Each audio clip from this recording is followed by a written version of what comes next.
All right, all right, all right. What's up, folks? What's up? We are live. We are live. Well, let's get into the live. Let's talk about pricing, man. These gas prices are something else. Now, today in the area, in the local area, gas prices spiked 30 cents. 30 goddamn cents. 30 cents, and that's just for regular. That is the not the what are you, yeah, just the regular level of gas. So whatever's the cheapest level of gas or the economy level of gas, it jumped 30 damn cents. Is crazy. Like I said, the biggest jump I saw has been the 50 cent jump, and then it's been 20 following ever since that, and now it jumped 30. So on the other gas station, so at the Conoco, which I go to Chevron, I'm waiting, anticipating it's going to jump tomorrow. The Conoco that's over here jumped from 427 to now 457. The Arco jumped from 429 to 459. And the Chevron, the one I go to, is 489. And I'm waiting to see if that one's going to make a 30-cent jump tomorrow. That shit is crazy. Like I say, for the gas that I got to put, I'm already above $5. So that shit will be approaching close to the $6 range per gallon for fuel at these service stations. And it's just going to constantly skyrocket. It's just going to continue to balloon up as this damn unneeded, unnecessary war that y'all boy done started. And it is crazy seeing this shit pop off like that. And then Matthew says 359 in Brownsville, Texas, says that it's probably going to get worse. Oh, absolutely, it's going to get worse. But then y'all almost a whole buck less than us. But based on where y'all at, that is a huge price increase for a lot of people over in your area. For any parts of the country where people are seeing these damn rapid spikes in gas pricing, this shit is crazy. Let me go back into 2008. 2008 was one of the craziest times in the history of gas prices. Let me type that in. What were the highest? Was the I got to put for LA because I know the national level is going to be way lower. What is the highest fuel costs in Los Angeles history? Because I think last time we talked about it a while ago, that last time they created a crisis with Iran, it created the same situation with gas prices spiking the hell up. So they showing in 2022. So this peak occurred in October 22nd, 2022. Also during COVID, they had them huge spikes during COVID. So it must have been during that time. I want to see during the, so damn, that's a high ass increase. I don't remember it spiking that damn high. So that's still during the shutdown, the nation shutdown during the COVID situation. Let me see, what was the gas during the, let me see, what was the highest fuel prices? Oh no, let me go Los Angeles. What was LA fuel pricing? Was LA's fuel costs during the Great Recession? What was Los Angeles fuel costs? What was Los Angeles fuel costs during the Great Recession? Because that's when I was like, let me park this shit. This shit was like at $5 easy and above that. So I didn't know it jumped up to $6, six something. So they were showing peak pricing. Says in the mid 2008, says gasoline prices in Los Angeles says reached around 460. Let me see. And they have to be higher than that. Let me see. What's fuel Los Angeles full cost in 2009? Let me go. So damn. So it looks like it's gonna be during the pandemic. I didn't know gas got that high in LA. Yeah, that's some ridiculous shit.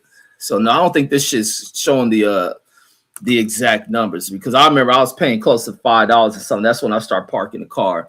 So this thing that's pulling me up the data I'm looking for is showing like the $3. So this shit is way off. So now that gas is up to like in the $5 range back in 2008, 2009, when everything started to collapse in the economy. The gas prices spiked the hell up. That's when I started becoming a metro transit rider and shit. I start catching the damn Metro Rail, the blue line, green line, green line, whatever other line, red line or some shit. I was catching all that shit along with the bus and walking like a mug. I was putting in some hellified miles on the feet. And then Matthew says, so we get cheap gas here. It says before this Trump was that supposed to be BS? This Trump BS says our gas was as cheap as $2.29. So some weeks so far, this I don't know what you're trying to write. I guess this week says some weeks says so far this 359 is shocking. And then it says during Biden here in Brownsville, it says the gas only went up to $3, says more or less. Yeah, this shit going on now with this fucking over with Iran shit has been a major fucking mistake. And then it was a fool. Let me pull this shit up. Where the dude from the Trump administration was speaking about not caring if consumers are affected. But he said the economy is good. Like I said, Trump and him, I was saying this a couple of days ago. This shit is not a bad thing for Trump and him because he don't give a fuck. The more consumers are paying, the greater it is for a corporation. And this fool proved me right from this Trump administration. Let me go find this shit. Because it says, let me know when the cost says let me know when the cost of pussy goes what, down or up. And then Matthew says during November 2024, says I remember the week of the election, says the gas was already down to 280 to 239. Sorry about that. And that's because what Biden ended up doing, releasing a bunch of fuel out of the reserves and shit during when they were having that terrible spike in the cost of fuel and shit. And I think a lot of that shit was what you're dealing with, a lot of the corporate greed with them inflating cost as well. Hold on, let me find this Instagram channel I'm subscribed to. Here is Purple Room Politics. They pieced together some pretty good clips. And where's this fool at who made this goddamn statement? So let me pull this Instagram channel up just to put them up on point, and for others to follow this page as well if they don't follow it. So let me see. Where's this fucking fool from the Trump administration? Where's this idiot? Yeah, here he is. So it's this fool, the economics. So this is the economics chief, Kevin Hassett. This fool says prolonged Iran war says wouldn't disrupt the U.S. economy. Says but it will hurt the consumers. Says but that's the last of our concerns. You spending more money. That's the same thing that Elon said, because these fools aren't affected by it. These fools are high account welfare recipients who economic impacts at the lower levels of the economy don't affect them. They can get two fucks if the average everyday working American motherfucker is struggling based on higher cost and shit. They don't give a damn. And especially with the fact that they are associated within the government now, money that they pull in through their companies is money they don't even have to touch. They tapping into government money. That's why that little Pete Hegseth fool can spend millions of dollars on lobster and shit, because he ain't got to pay for it. Bill it to the goddamn bill it into the economy, which they say bill it to the citizens. But let's go into this piece about this shit not mattering about consumers paying more money. These are some U.S. economy is fundamentally sound, and that if it were to be extended, it wouldn't really disrupt the U.S. economy very much at all. It would hurt consumers, and we'd have to think about, if that continued. Oh, hold on. Damn, I fucked that up. Let me go back to that. But the fact is that the U.S. economy is fundamentally sound, and that if it were to be extended, it wouldn't really disrupt the U.S. economy very much at all. It would hurt consumers, and we'd have to think about, if that continued, what we would have to do about that. But that's like really the last of our concerns right now, because we're very confident that this thing is going ahead of schedule.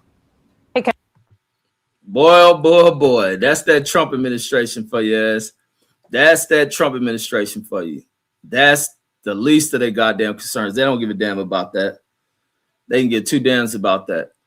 And then let me see where we at. Left off in the comments. Let me go back up some here. Oh, I see Trump loving Pittsburgh T in the bill. Let me see. I gotta see what his Trump loving ass wrote.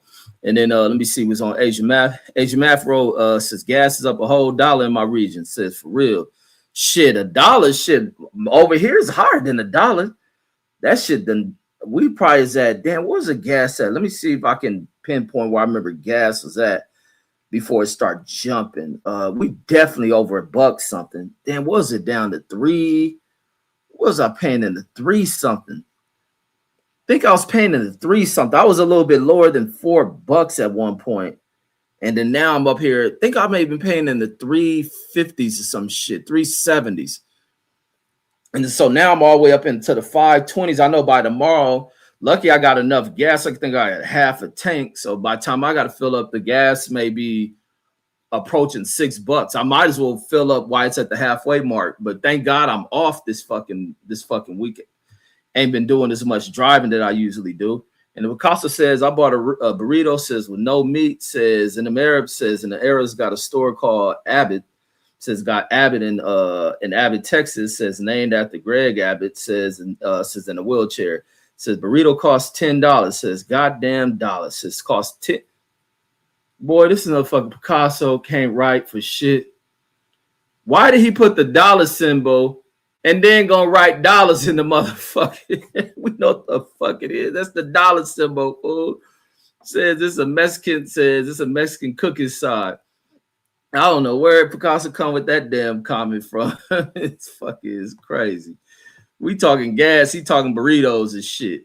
And I guess you're gonna produce gas when you shit that burrito out. And then Matthew says the economy was getting better, says, but then the idiot says got reelected, says it made inflation worse across the board, says with these tariffs. And now this Iran thing says, and it's just a disaster for real, people. And he gonna continue to create disaster after disaster after disaster, because every step Trump is making, he's falling apart and failing. But once again, that motherfucker doesn't give a fuck about the consumer, because it's all about putting money into the pockets of cronies. And as simple as that, as they go about their destruction of the American economy, the American system, and then make America weak. Make America weak again. Everything was just a facade. It was all a lie. And behind this Wizard of Ozzy was this motherfucking con man named Donald Trump. Wasn't they? What? Then they had that old shit about back in the days. They had the old 1940s, 50 movies, and it was a fool just like Trump sitting in there spewing out lies and all that shit. I know Boxer says to myself in the chat, says, peace, brothers and sisters. Pittsburgh T says, you dummies in California should deserve high gas. Says all those taxes, says on gas, federal, state, county, and city of Los Angeles has the highest gas tax in the says in the United States. The gas tax in California is like 9 cents, bro. Las Vegas got high ass gas. Explain to me why our gas is so high. They don't even, Las Vegas no different than Texas and shit. They don't pay state taxes and all that other shit. Like the gas out here, high as fuck. It got to do with something. It got to be some other reason. No, you know what it is out here? It's the environmental laws and shit. Because they do all this other shit with the fuel to keep, but it's a better thing they do with the fuel. I think we get a higher grade of fuel. It's to help it's to help with the emissions, but it also is to certain it depends on the gas station. Certain gas stations produce to where your engine ain't gonna be fucking up.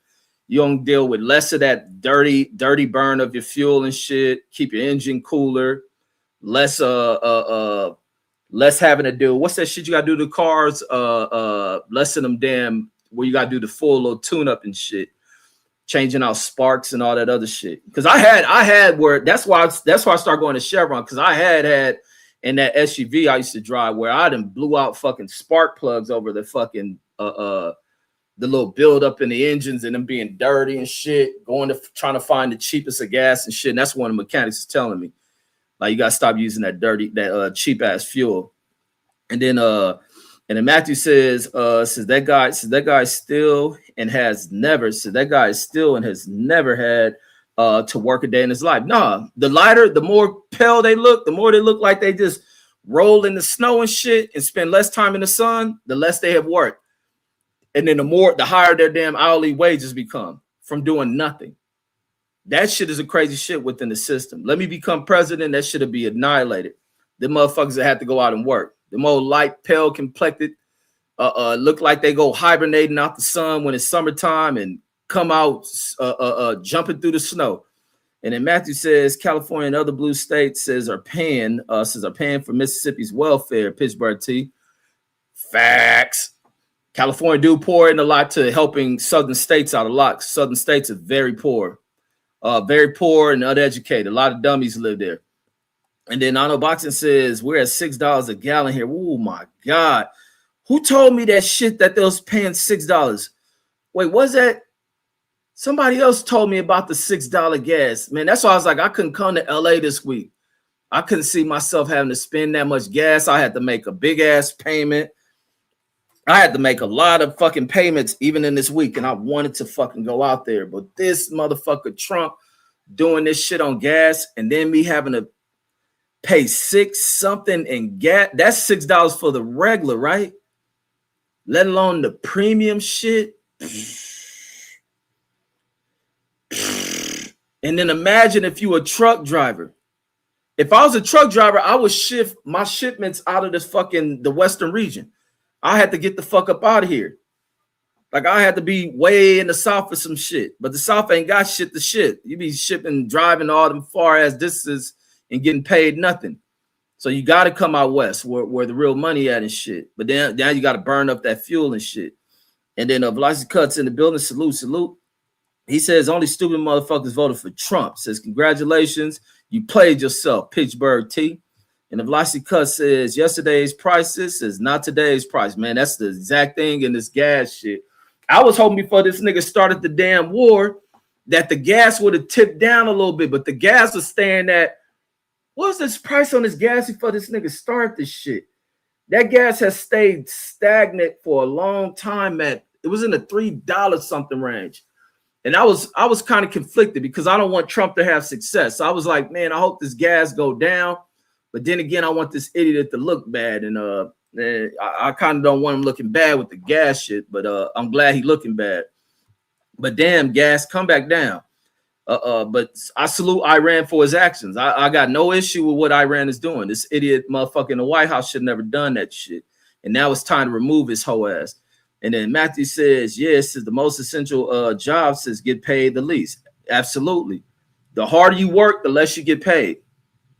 The more you do to presenting something like construction and building and all that shit, they don't get paid shit really.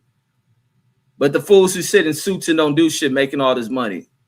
And I'm pretty sure the ones that make decisions don't come out there in the midst of a project being done because the sun is out. They make sure that projects are done so that the heads of it who take all the credit for acting like they done got the job completed are too light for the damn sun. They got to wait for it to get cold or when it's snowing. Then they want to do the christening, grand opening and shit in the winter. And then because they can't be in that sun. Andrew Charles says, my last car says only took premium. Says it had a 22-gallon tank. Man. And it says it was a fun car, but I had to get rid of that son of a bitch. Oh, was it a pickup truck or something? If that's a car, he said a car. You must have been driving a 745 or some shit. That's a big ass tank. That's a real big tank. That's almost like SUV size tank and shit. But then it'd be mattering on how many miles per gallon you can get out of the car. Like I would love a fucking Prius or some shit. Them motherfucker, what's the Prius doing? Like 40 to 50 miles a gallon and shit? Shit, I'll be driving that shit all around. Drive that shit like it's a Rolls Royce or something. L5 player in the building. Salute.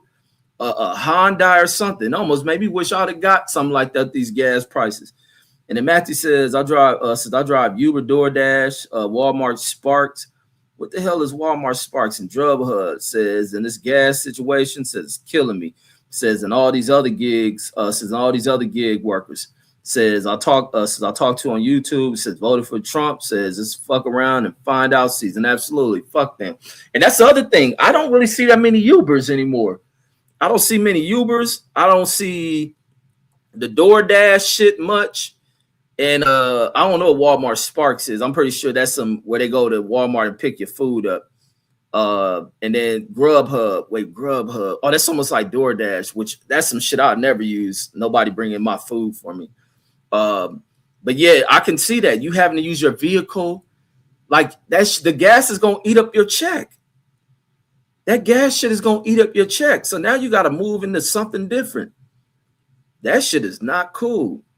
And the velocity, and that's what they don't think about. They don't think about what affects other people down here in society. And this is why you got to find effective people that think they want to go into these leadership roles. And if they're not solution-based, people-based, society-based, American patriots, then they shouldn't be in this motherfucker. They should be recalled and voted the fuck out, removed from fucking office. And that's what should be happening to Donald Trump. He is ineffective. He's un-American. There ain't been a single fiber of fucking patriotism or American loyalty in that motherfucker, or anybody appointed in his fucking administration who can fake this old tough guy shit, and ain't none of them tough. They a bunch of bitches hiding behind the military where real tough motherfuckers are, and then who got to take orders from these pieces of shit. That's the only fucked up thing with the structure of the military. You got to take order from pieces of shit. I think that's what some nations overthrow their motherfucking government, said in military people. So I ain't taking no orders from this bitch ass motherfucker. I'm about to take the whole government over. Shit. And the Velocity Cuss says saw a lady earlier at Costco's, says at Costco gas station, fill up her Prius, says only needed $27. God damn. God damn. Or I can use an electric car right now. And I'll be seeing they be paying less than $20 to charge up. Like I'll use an electric car over any of that shit. And then Matthew says, and these gig workers says also wanted Trump, says because they also wanted Trump back because they thought because they thought they weren't going to be paying taxes. I'm fucking all the way up because you missed the word. So they thought they wasn't going to tax their tips. Says, however, that no tax on tips says it's only a percentage and doesn't apply to gig workers. Says that are 1099s. Yeah, a lot of these motherfuckers were just so like basic in their stupid ass thoughts and what they were excited by in the campaign cycle. And that's why I was like, man, this campaign cycle shit about that tip shit was the dumbest shit ever. Nobody give a fuck about tips like that. Other motherfuckers, a lot of people ain't getting tips. I ain't tipping no motherfucker. Like nobody care about that shit. It ain't gonna be that much. Not taxing that shit is gonna save you money. And then come to find out, that no tax on tip ain't helping their ass worth the damn neither. Because guess what? With Trump fucking the economy, that means people got less money to go out and dine in these places where you tip motherfuckers. Vegas is starving off. Not that many people coming up here. Vegas constantly declining as far as travelers coming out here. Their revenue is declining. Like all that shit. Man, anybody coming to this bitch. And then Velocity, because the tourists don't want to come here. The Canadians said fuck it. The Europeans said fuck it. And that has hurt tourism in this mug. You can't even smash a little one night stand snow bunny anymore. He done killed off the snow bunny market. And I think that's what he was trying to do. He got tired of seeing them old YOLO Leahy ass European chicks getting smashed by a motherfucking black dude. And then Velocity Cuss says like those Ram Cunningham diesel trucks says are fucking gas. Oh, I can imagine having no shit like that right now. That's a matter of fact, the videos I posted recently. Let me pull them motherfuckers up. The videos I posted recently of some Trump lovers and shit who were fucking spazzing about Donald Trump. You can read it all in the type of truck they got, that they fucking Trump lovers and shit. And these fools at the gas pump fucking heated than a mug. Let me find these videos. Let me see. There go one of them. Yeah, these fools having a fit about that shit. Let me see. Where is this shit at? That's mine. This is the other one. Hold on. Wait, is this it? Oh, that's that rap song. Why the fuck is gas so high? Rap song. Hold on, let me see where these mugs at. Let me see. That one make me cry. I got video of them fools blowing up the damn oil field thing. Hold on, where's the one? I know I had another one. Maybe I didn't post that second one with the other little Trump lover crying over the gas. I know I did. Yeah, I did put it. There go one. And where the other one at? The gas, the Trump lover crying over his gas costs.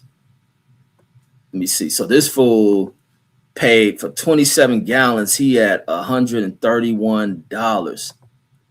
$131. I don't know about you, but I'm calling pure bullshit. Look at this. A week and a half ago, the same amount of fuel cost me $86. Look at it today. The week and a half ago, he almost paid fucking, what would that be, about 50 fucking bucks extra. $131, almost $50 more in a week and a half. And you're telling me they got all that oil from overseas? And then a week and a half, shit, that shit done went up some more, homeboy. Here in a week and a half, charge us more? I thought we had large oil reserves here and could produce them more out of anybody in the world. This is pure bullshit. Talk about theft and screwing us. You voted for it, dumbass. I can tell by your truck you voted for that motherfucker. You getting exactly what you deserve. I know I got that other one on here. Where that other one at? I know I got the other little fuel one. There's a fool out of Detroit made the damn rap song on that shit. Talking about why the fuck gas so high. That shit was comedy.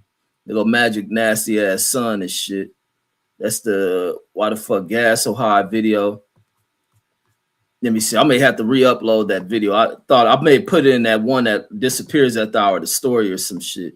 And then Matthew says I was honestly disappointed. Says when that situation in Pennsylvania, when that situation in Pennsylvania wasn't successful with the with that pew says on Trump.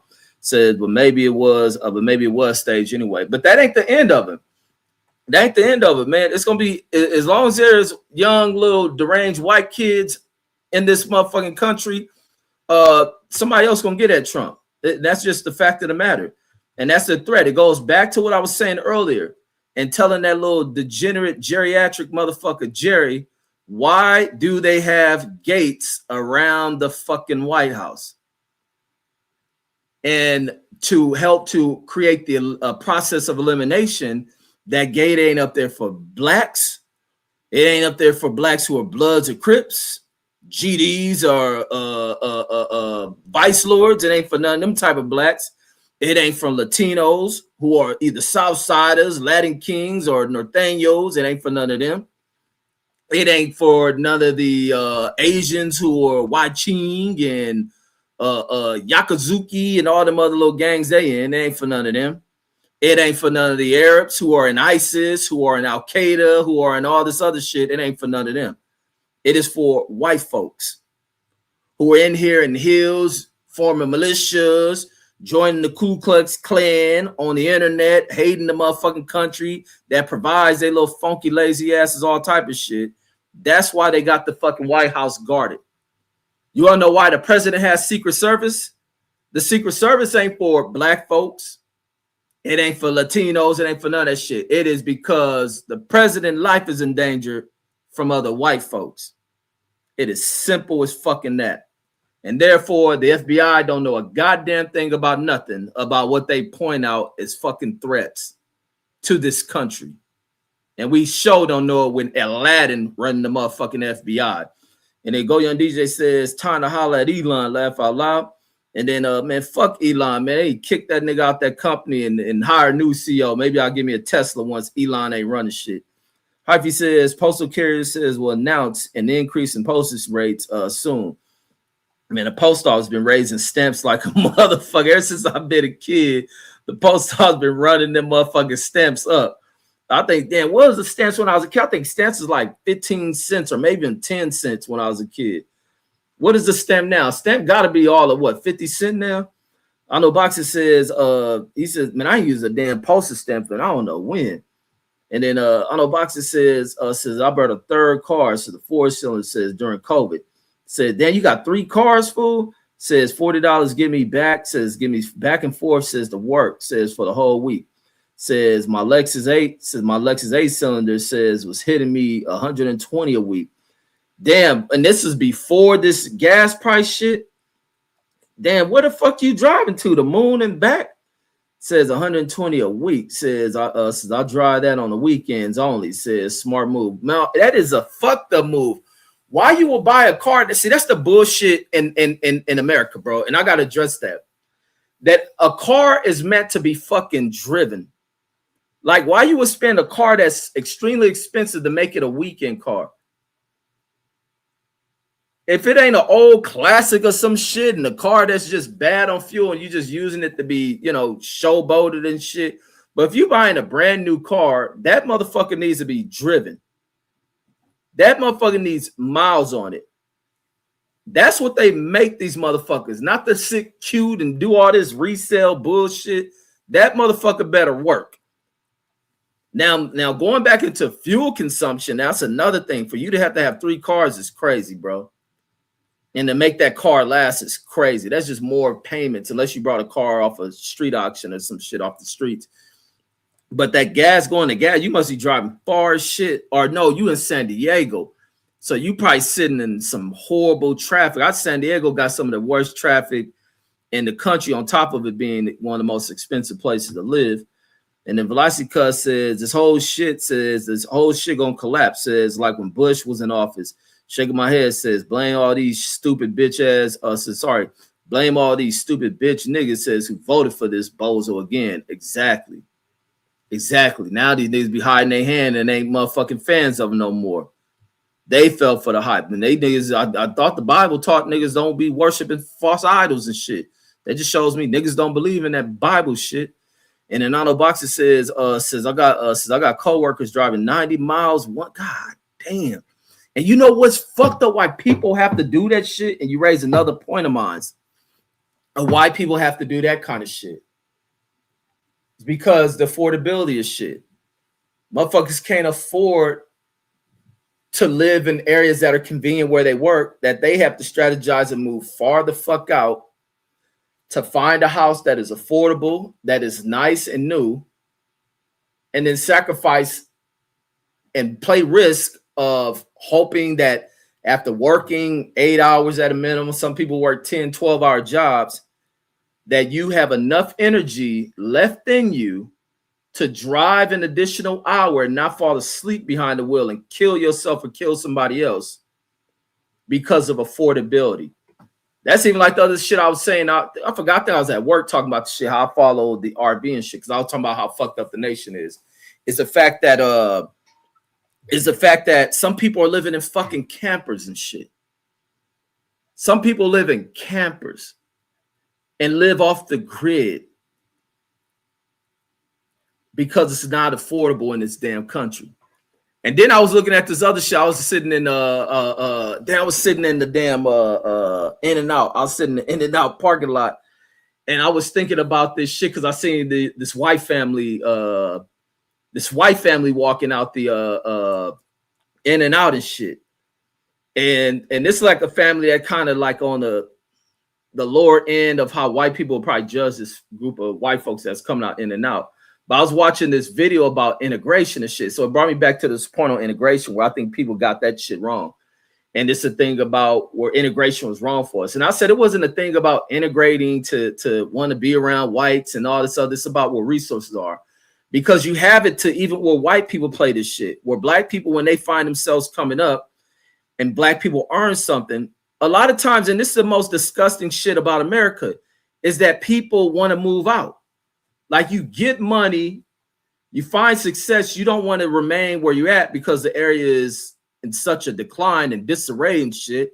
Is viewed as a fucking ghetto, a wasteland, that your first thing, the first opportunity you get is to get the fuck out and move out because you got new money. And so people with money don't want to live around certain classes of people anymore. It ain't got nothing to do with black folks wanting to fucking black folks want to be around white folks, because the same thing holds true for certain white folks. When they make certain money, they don't want to be around certain classes of white folks, and they get up and they get the fuck out. And that's what thought came when I was looking at these this white family that walked out of In-N-Out and shit, and they hopped in the 2 pickup trucks. So I was like, they got to be doing good because they own 2 pickup trucks. And then Andrew Charles says what's crazy is I heard that Iran's oil exports are actually up. Says because their ships are the only ones. Says because their ships are the only ones getting through. Yeah, because that fuel is for other countries outside of fucking America and shit.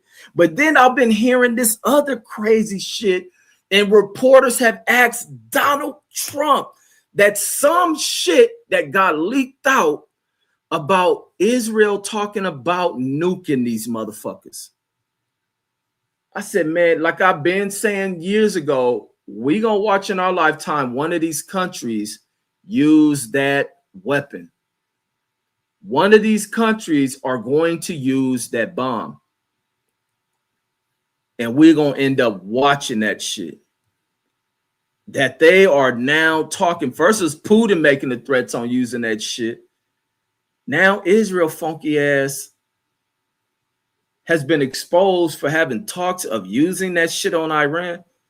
You can't make that shit up. And then Velocity Cuss says only three groups of people support this war. Says Zios, tiny hats, retards, and megatards. Says AKA baby boomers, bunch of degenerate, stupid motherfuckers who believe in death and destruction to others. And then guess what happened when they get punched in the mouth and they start getting them little motherfucking military people walking up in uniform up their driveway with a folded flag to come give them bad news. They begin to cry like bitches, but then be cheering on other people to get their asses killed. Telling you we live in a society of fucking idiotic motherfuckers. They be crying when little Jimmy get a bullet in his head or a roadside bomb explode on his bitch ass. Andrew Charles says the oil business is wild. Says, for example, says Europe is fighting Russia. Says, but Europe spends more money on Russian energy, says, than they spend on helping Ukraine. And see, that's the other thing, like with the wars, and that's the European thing. Europeans have fucked what peace is. And then these people are supposed to be the administrators of freedom, and just like Jerry dumbass in the last live talking about somebody fighting for somebody's freedom. Europeans don't know what freedom is. Europeans don't know what fuck peace is. Especially what they using nerds to develop destructive shit, to develop devilish shit.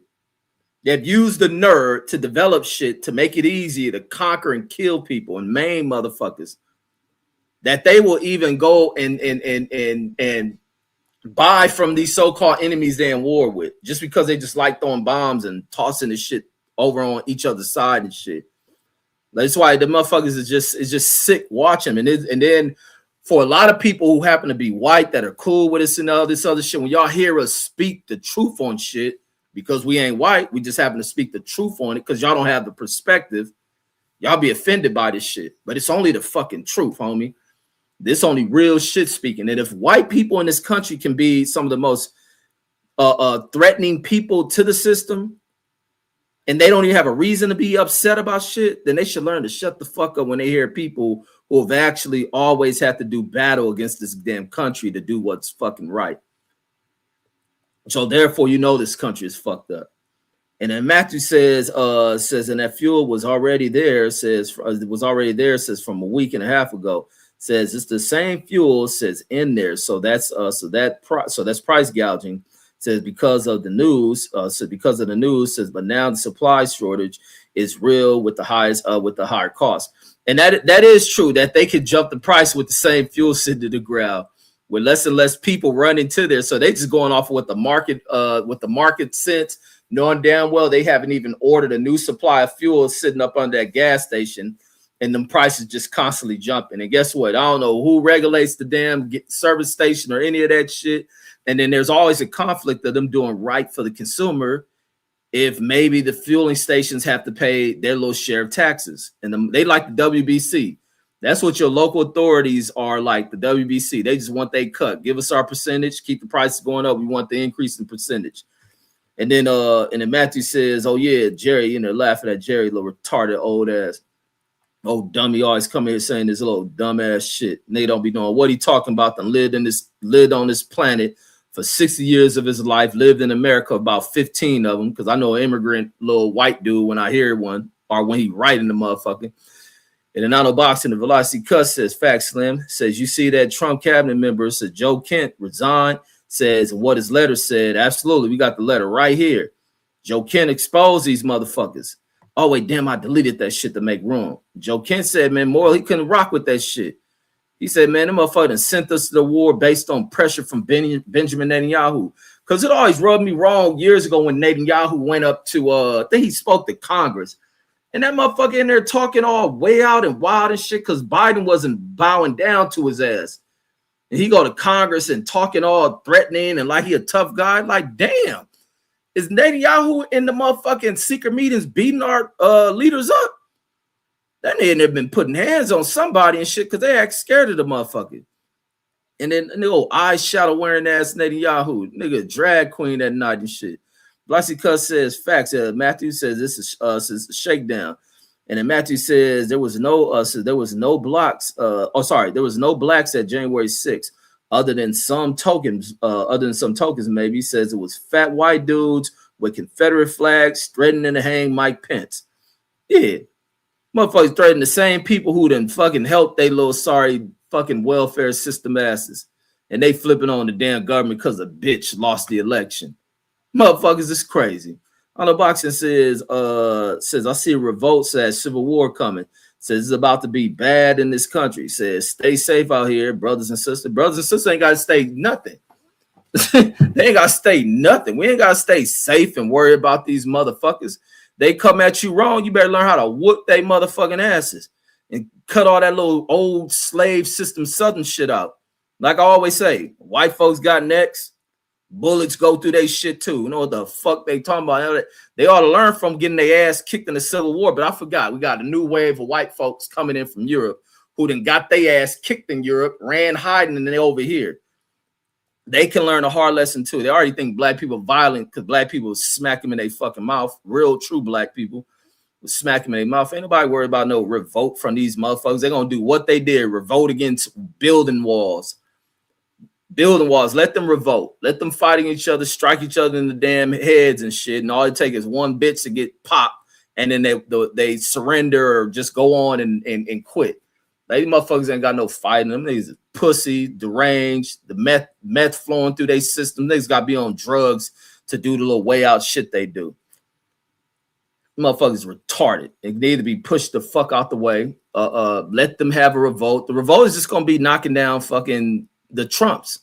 They're gonna drag the Trumps up out of that motherfucking office. This nigga threw $1 billion and fucking redo the White House. And they should have blocked that motherfucker on that shit. He immediately got in there and started throwing hundreds of millions of dollars at the fucking White House to build a ballroom that he ain't gonna even be in because he ain't gonna be in fucking office. Hell, he probably gonna be dead. Then they want to spend another multiple hundred millions to build some big ass concrete dumb shit because Hitler built one and build that in Washington, D.C. He just want to leave a mark like somebody don't give a fuck about it. I'll become president, I'm blowing that shit up. Don't even tear that shit down. I want a motherfucking Scud missile launched at that shit and blow that shit up. And I'm going to blow up his gravesite too. Get Trump the fuck up out of here. Trump couldn't be buried in America. I'll become president. That nigga's an immigrant. He need to go back where his parents came from when the little slut pushed him out, her motherfucking butt. And then Matthew says, I barely can keep one car running. Yeah, it's terrible out here with what they doing with the economy and shit. And then you buy a car. This other show, I was listening to the Corey Holcomb show. And I heard he made a fucking excellent point about how flawed the system is, because it goes back into what I'll say about the way in which the insurance companies are allowed to run rackets.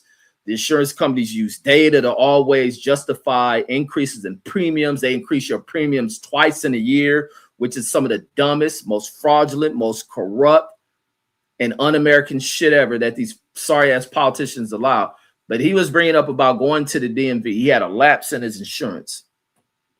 And therefore, they put a hold on insurance. So now he has to leave. He can't deal with the DMV no more to register. So you buy a car, paying for this fucking car. It got a payment, but now the insurance companies are a buffer between a communication between you getting your privilege to be back on the road and the power of insurance company, that you end up switching from run insurance company, having a week between not getting insurance, and they can say, no, you cannot register your car until you go pay the insurance, that fine that you need to pay them. You ain't wrecking on nobody's shit. You ain't crashed nobody's shit. You ain't get a ticket, but somehow you owe the fucking insurance company. No, you owe the DMV additional money. I think it is. You owe the DMV a fine now for having a lapse in insurance and nothing occurred in between that time.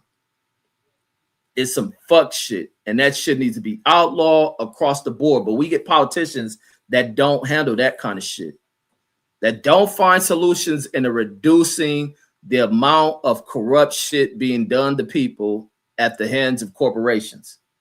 That shit is bullshit. But most people will be like, they can come up, trannies in sports. Your motherfucking kid don't even play sports. And you motherfuckers, yeah, man, them damn liberals and all that other shit. What does they come with? No tax on tips. Nigga, you don't even get a tip. Your job outlaw tipping, dummy.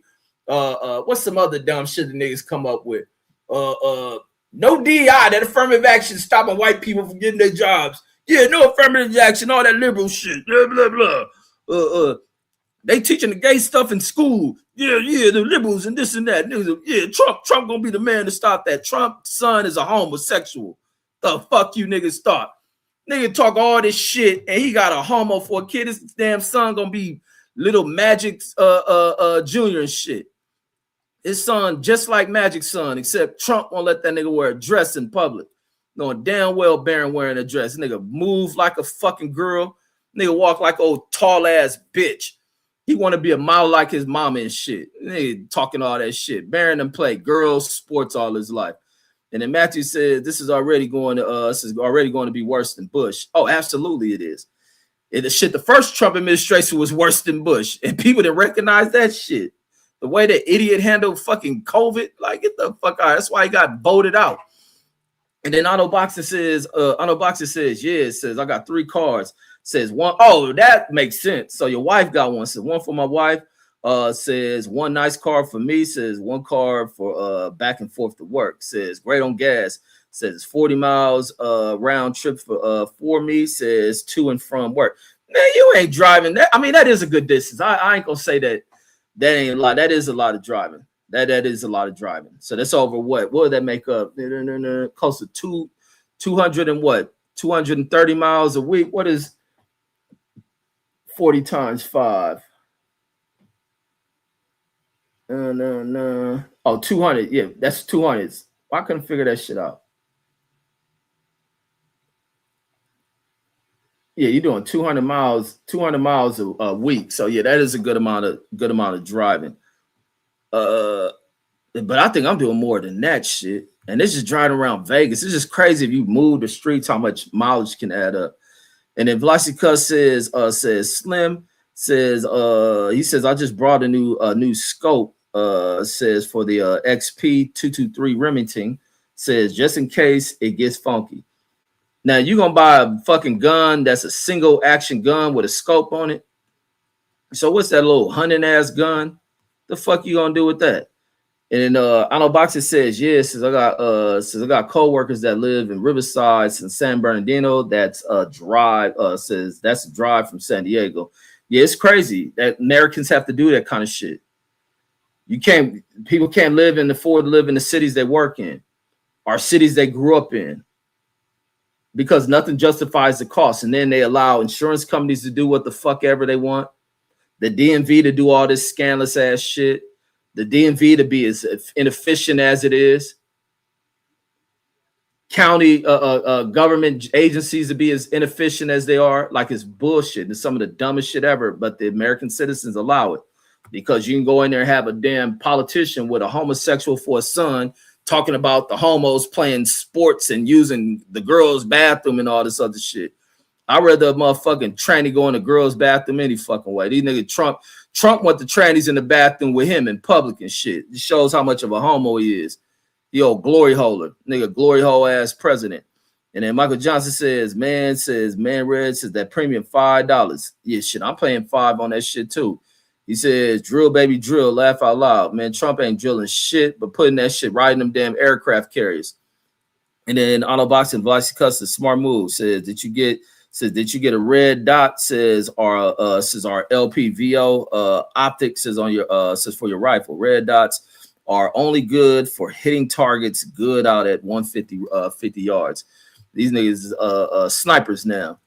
And then Matthew says oh yeah, says Iran is letting through China and Russia, says go through, says just not our allies, says, and Israel has never admitted have never admitted owning nukes, says, but Trump spilled the tea, says 2 days ago, although it was common knowledge. But no, everybody knew that they're only probably nuclear powered in that region. Like, of course, Israel gonna have a nuke. They the ones who helped America develop the Jews from that are over there. That's where all the motherfucking scientists came from that helped develop that program and shit. So of course they have a nuke. Shit. That's what makes no sense. Them niggas talking about Iran got one. Man, these motherfuckers got nukes, the technology. They probably done manipulated the nuke to do all type of shit. The nuke can nuke and then save some energy and double nuke. Shit, fuck they talking about? They got bombs that can do a double nuke after exploding and give another explosion. These niggas probably doing all type of trickery with a bomb and shit. Talking about Iran doing that shit. Iran probably trying to build a nuclear power plant so they can power their damn country. Vasica says Slim says the LPVO joint says with the rifle stand. And then Michael Johnson says, oh, they talking guns now. These niggas went in the war mode. The white folks got the niggas scared. They ready for you, white folks. Don't you ever try these niggas. And then Velocity says got to stock up on ammo. Slim says, but they selling out fast. Shaking my head. Yeah, y'all can go ahead and be scared. All you gotta do is pop a motherfucker, take his gun. Shit. You motherfuckers buy all that ammo and shit and then think they go on a war. Where they gotta go? Drive all the way back home, resupply and shit. By the time you get back, somebody done broke in your house knowing you got all that ammo and shit. This America is crazy. That's the other type of shit. America paranoia and shit. America to develop all this schizophrenia in this motherfucker. And then Autoboxer says Iran is about to crash the petrodollar, says which will cause the U.S. Economy to collapse. Says I have a feeling Trump is going to have America popped off. Says going to have America popped off a nuke first. Says because of this. No, I don't think nobody will launch a nuke against America. America's the biggest threat to using a nuke. America and that Israel motherfuckers, they're the biggest threat. It ain't none of these other countries. Other countries got them to protect themselves from America. And that's simply it. That's the first thing China did when American idiots, American capitalist motherfuckers decide they don't want to pay Americans to start sending jobs over to these countries. And China opened the door. China had a vision of what to do with opening the doors and allowing these corporations who don't want to pay Americans for Americans to have better lives, and especially for Black Americans to have a better lives, to start outworking whites and moving up into fucking the markets and labor and hiring the management, all this shit, because they were able to outcompete these cats. They start sending them jobs over there. And China said, let's open the doors to these dummies. We got a rude awakening in the next 40 fucking years, 50 years for their ass. Because all this money we getting, we pouring right into military technology. Oh, they done developed some computer internet shit. We about to learn the fucking internet. We about to learn all this technical shit that these motherfuckers on. We're going to study. We're going to use our smartest and brightest. And we're going to put them through the school. America's so greedy, don't even let us to pay their universities to teach our kids the shit that they teaching into their intelligence agencies. And we're going to develop that shit too. And we're going to have so many of us that they ain't going to never want to fuck with us. Because that was the thing when I was in the army, when I was talking about doing that mining shit. When I was doing that mining shit and they were talking about, they were doing this shit. Because I used to be thinking like, damn, as we get nuked to some shit, these fools would teach us in basic on how to survive if a nuke went off. That's some shit they were teaching kids in the damn, what is that, the 50s and 60s, where like in LA, we do earthquake drills. But I think back in the day, they were doing drills on teaching kids how to survive a nuclear explosion. And the Army, during basic training, we had courses teaching us how to survive if a nuclear bomb went off. You face the opposite, your feet face off, the blast is over here. You lay on the ground with your head that way, shielded, with your arms looking down and your feet towards where the bomb went off. You hug tight to the ground for whenever the blast wave goes off, and hope your motherfucking ass ain't kiss goodbye. And that was some crazy shit. Like, look, and it was always a threat about China, I believe it was. I think that's what we were talking about with China doing that shit. These motherfuckers have empowered these motherfuckers. And then the first thing these wicked motherfuckers think is that China want to bomb us and shit. Like, get the fuck out of here. Them fools want to go on with their society, live how they want to live over in Asia, without America disrupting that shit the way Europeans have disrupted the lives of other people. And then, of course, if America was to be about what it fakes and speak like it is to make sure the world is a peaceful place and that, you know, inhumane shit ain't happening, and they're looking out for the well-being of other people, and they don't. None of them have. And then Michael Johnson says ammo from Ammo Seek says, are the, what is that? The Palomento State Armory. And then, and he is talking that gun shit, says, yeah, so that's scary, the Arnold Boxing. And the Deuce Time and the Bill Salute Deuce Time, man. You see the way the Wimby and them, Wimby didn't have to play long. They whooped another team ass, the Sacramento Kangs. They kicked the Kangs ass after kicking y'all ass. Man, I know you see Wimby out there, man, doing this thing, man. Deuce, you'll be a fan one day. And then Arnold Boxing says bulkammo.com says is where I used to buy. Says buy from before California stopped us from buying ammo online. Says getting this shit to us. And then Ben Israel, there go Ben Channel. Ben Channel is Ben Boxing Entertainment. Let me go and subscribe to that shit now. I forgot somebody was asking that shit yesterday. I don't know if it was CJ or who it was asking about what's the name of your damn channel. And let me see if this is it.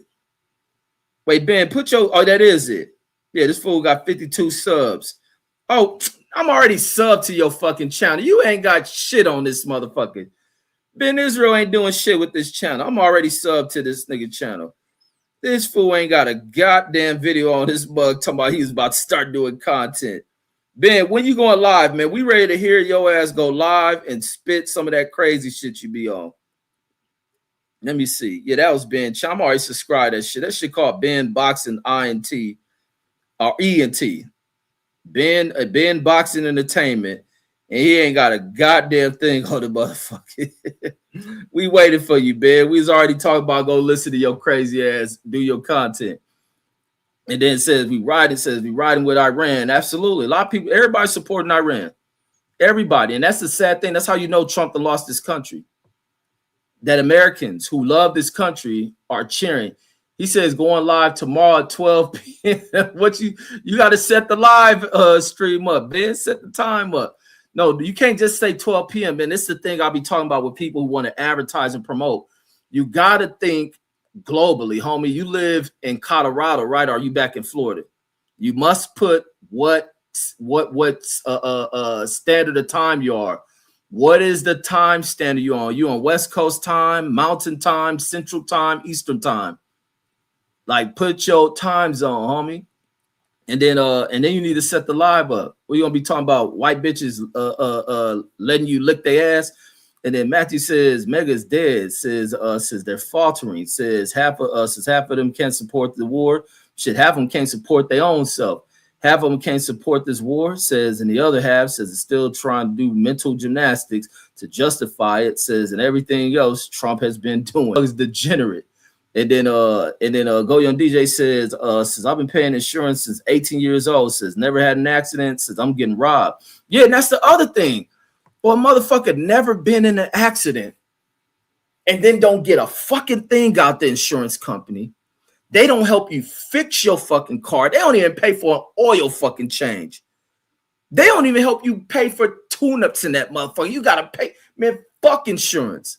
And it's time for these old raggedy fucking politicians rather than having those weird ass talks about homos and shit is to fix this fucking country and make insurance companies do something. Now, the motherfuckers should have a lot of money in the insurance company savings account If you ain't never crashed your shit, the only accident I ever had at my fault was backing into a stupid motherfucker at Pizza Hut. His ass parked behind where I ain't seeing. That's my dumb ass not turning my head to look back and backed up into his shit. Outside, I ain't never had no fucking accident. Outside of the bitch who hit me, that was her fucking fault. Then another bitch in the same area almost hit me the same fucking way. Like, and then the bus, I was only gonna let that bus hit me. I would have paid that motherfucker off, nigga. I've been in this bitch with just back broke, nigga. I've been in that motherfucker, but I was afraid that bus was gonna flip over on me. I said, "Oh hell no, man! Fire this fucking stupid ass driver before he kills somebody." And then Matthew says, and now Trump is begging our allies to bail him out, says of his Iran situation. And they said, "Nope, we ain't helping you with shit." These fools is letting it be known Iran didn't start this shit. The statements from that nigga who was a director over counterterrorism stated Iran did not start shit. Iran wasn't a threat to shit. Israel started this shit, and these whole ass motherfuckers, Trump and them, bowing down, doing whatever Netanyahu tell them to fucking do. Netanyahu don't give a fuck about these American kids. Netanyahu and Israel ain't about to fucking help pay these kids' families.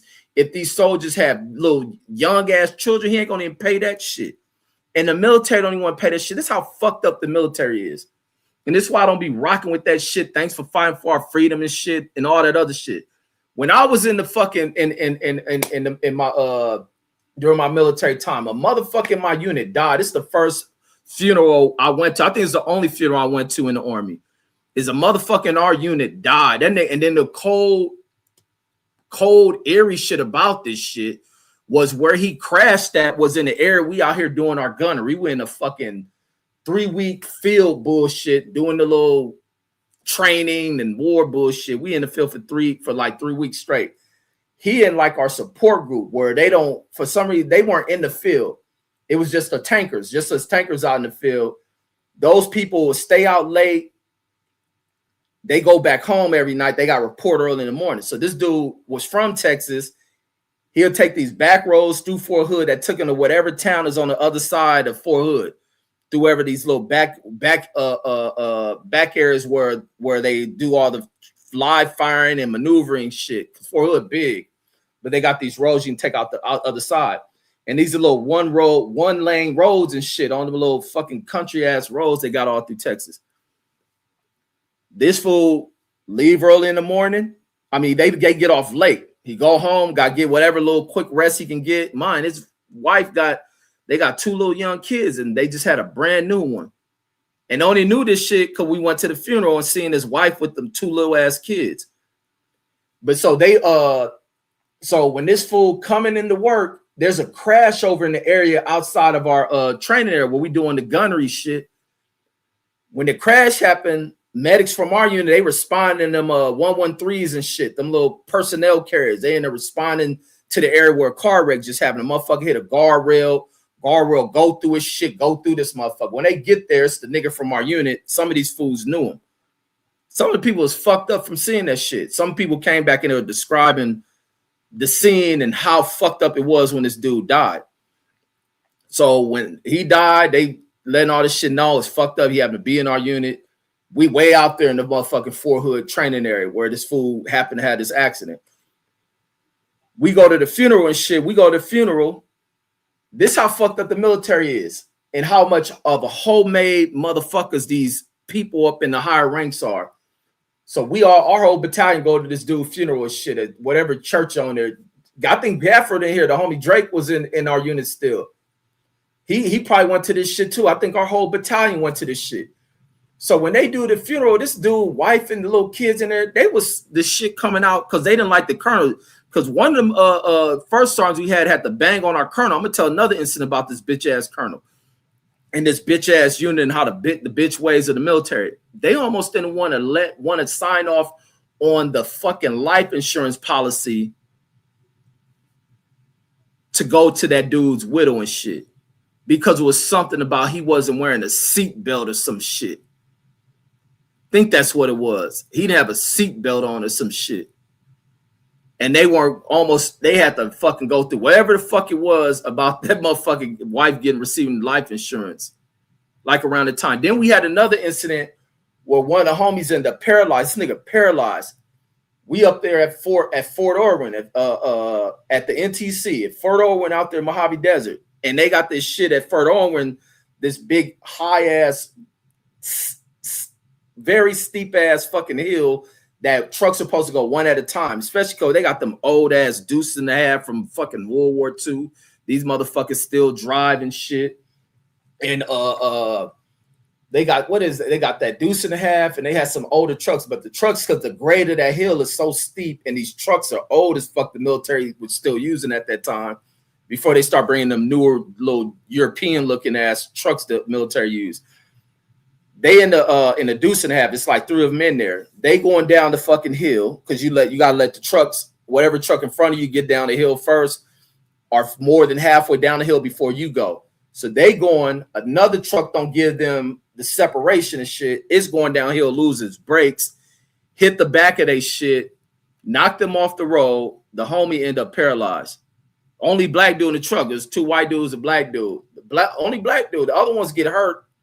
Think they may have flew him to the hospital. He paralyzed in the hospital. Fuck the mind. This dude was athletic and all this shit.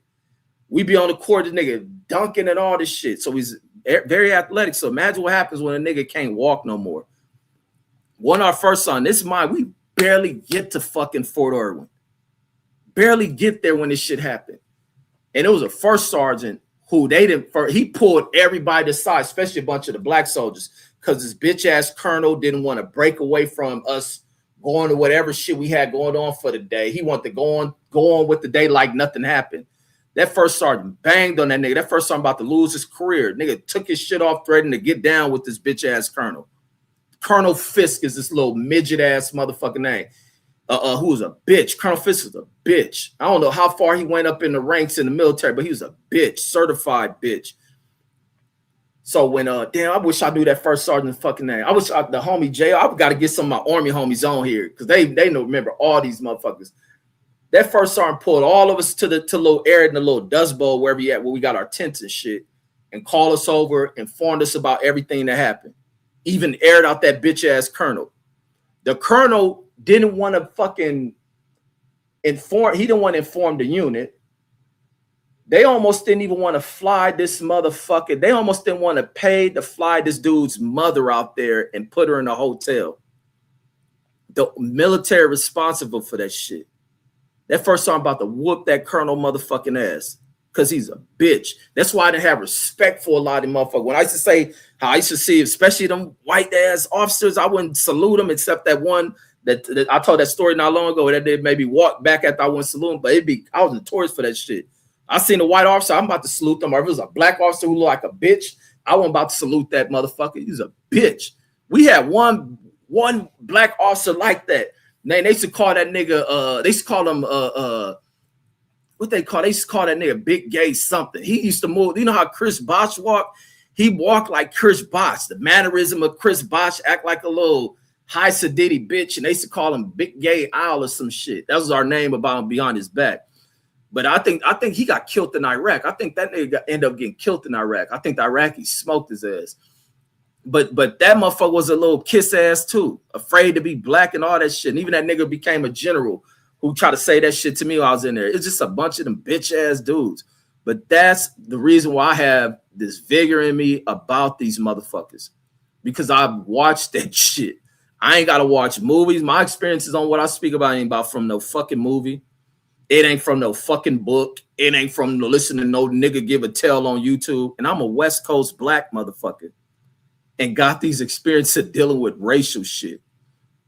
Like, that shit is wild. But when I watch the motherfuckers pull that shit in the military, the motherfuckers, how they feel when niggas die, and motherfuckers got little kids and shit, you don't even want to fucking just give that motherfucker a family, that motherfucking money, that benefit and shit. You want to do everything to act like this nigga did something.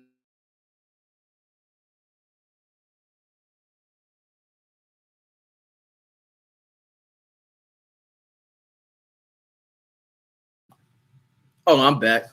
Because even when I try to get out of Fort Hood, because I knew I was gonna stay in trouble.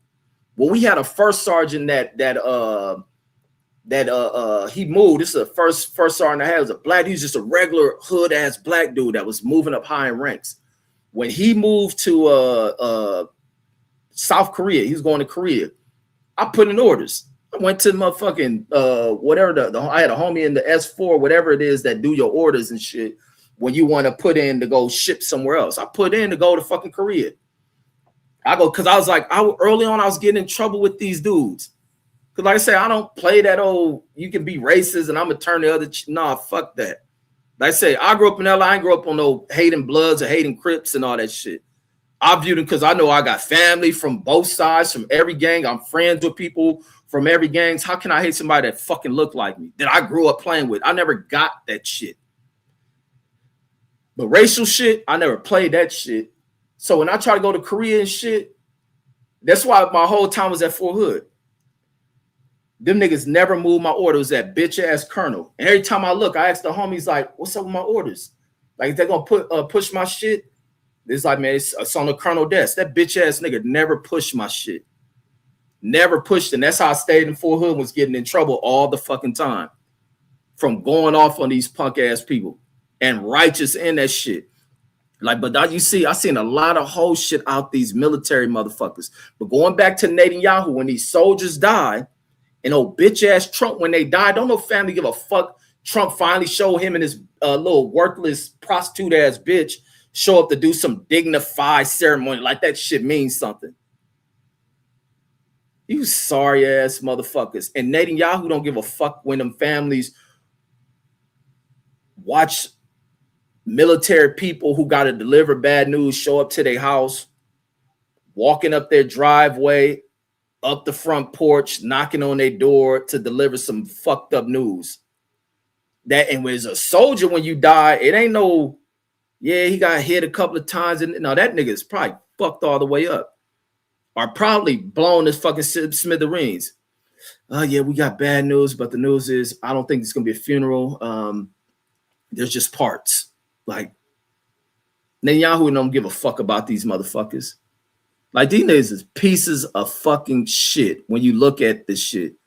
And for anybody to talk like they some old warmongering motherfuckers, a piece of fucking shit. And that's the real shit. And they use young people because young people be so spirited and want to knock other people's heads off and have all this little hatred inside of them and want to get it out on other motherfuckers until they grow and become something and they realize how fucked up it is. It's wrong. Like all that shit is wrong. You building off the fucking decisions based on some old heartless pieces of shit that fake and lie about threats being out there like Bush did the first time. Bush ass should have been executed for that shit. Bush should have been executed for that fucking lie that he pulled. It's probably that Iraq shit was worse than the shit Trump doing right now with Iran, except Iraq didn't have the heart to fight back or to start fucking shit up. But that shit that George Bush pulled was probably 30 times worse than the shit Trump doing right now. Like, and then Matthew says, have you seen Barron with a girlfriend? Says, don't worry, says, I'll wait. No, Barron a homo. Barron got in some shit where the dude whooped the girl ass because Barron was he got jealous because Barron was on the phone with her all the time. Like, man, Barron is trading beauty secrets with the bitch. Oh, dude shouldn't have done that. Now the fool got domestic violence. Barron ain't nothing to worry about. Barron was your girlfriend, gay friend. That's all Barron was. Oh, 7-foot homo. He a little Magic Johnson. And then Picasso says, you still watching that cake ass show? Says, that's that word that motherfucking Corey Holcomb be using.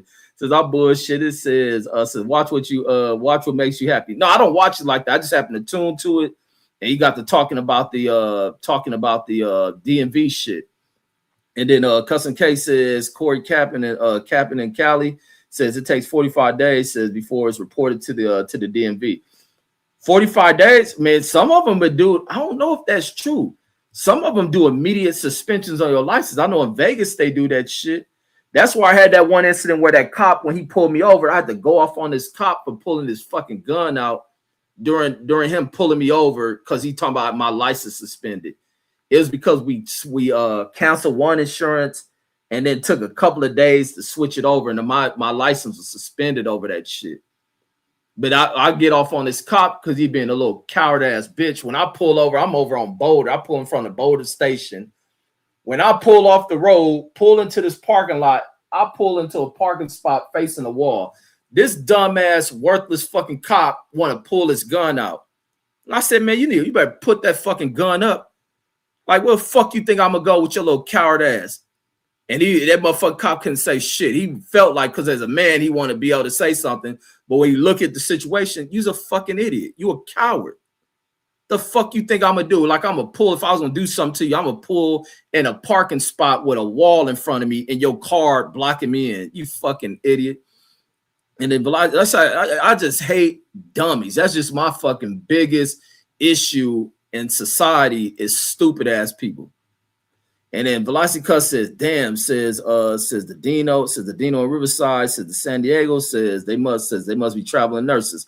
No, that's a major thing with Southern Californians, is taking them long ass commutes for better prices, cheaper pricing, good, nice quality homes too. And then Auto Boxing says, the Velocity Cuss says, only advice I can give, brother, says at least 1,000 rounds, says, for your guns. Why you need all them bullets, homie? That's just some coward shit.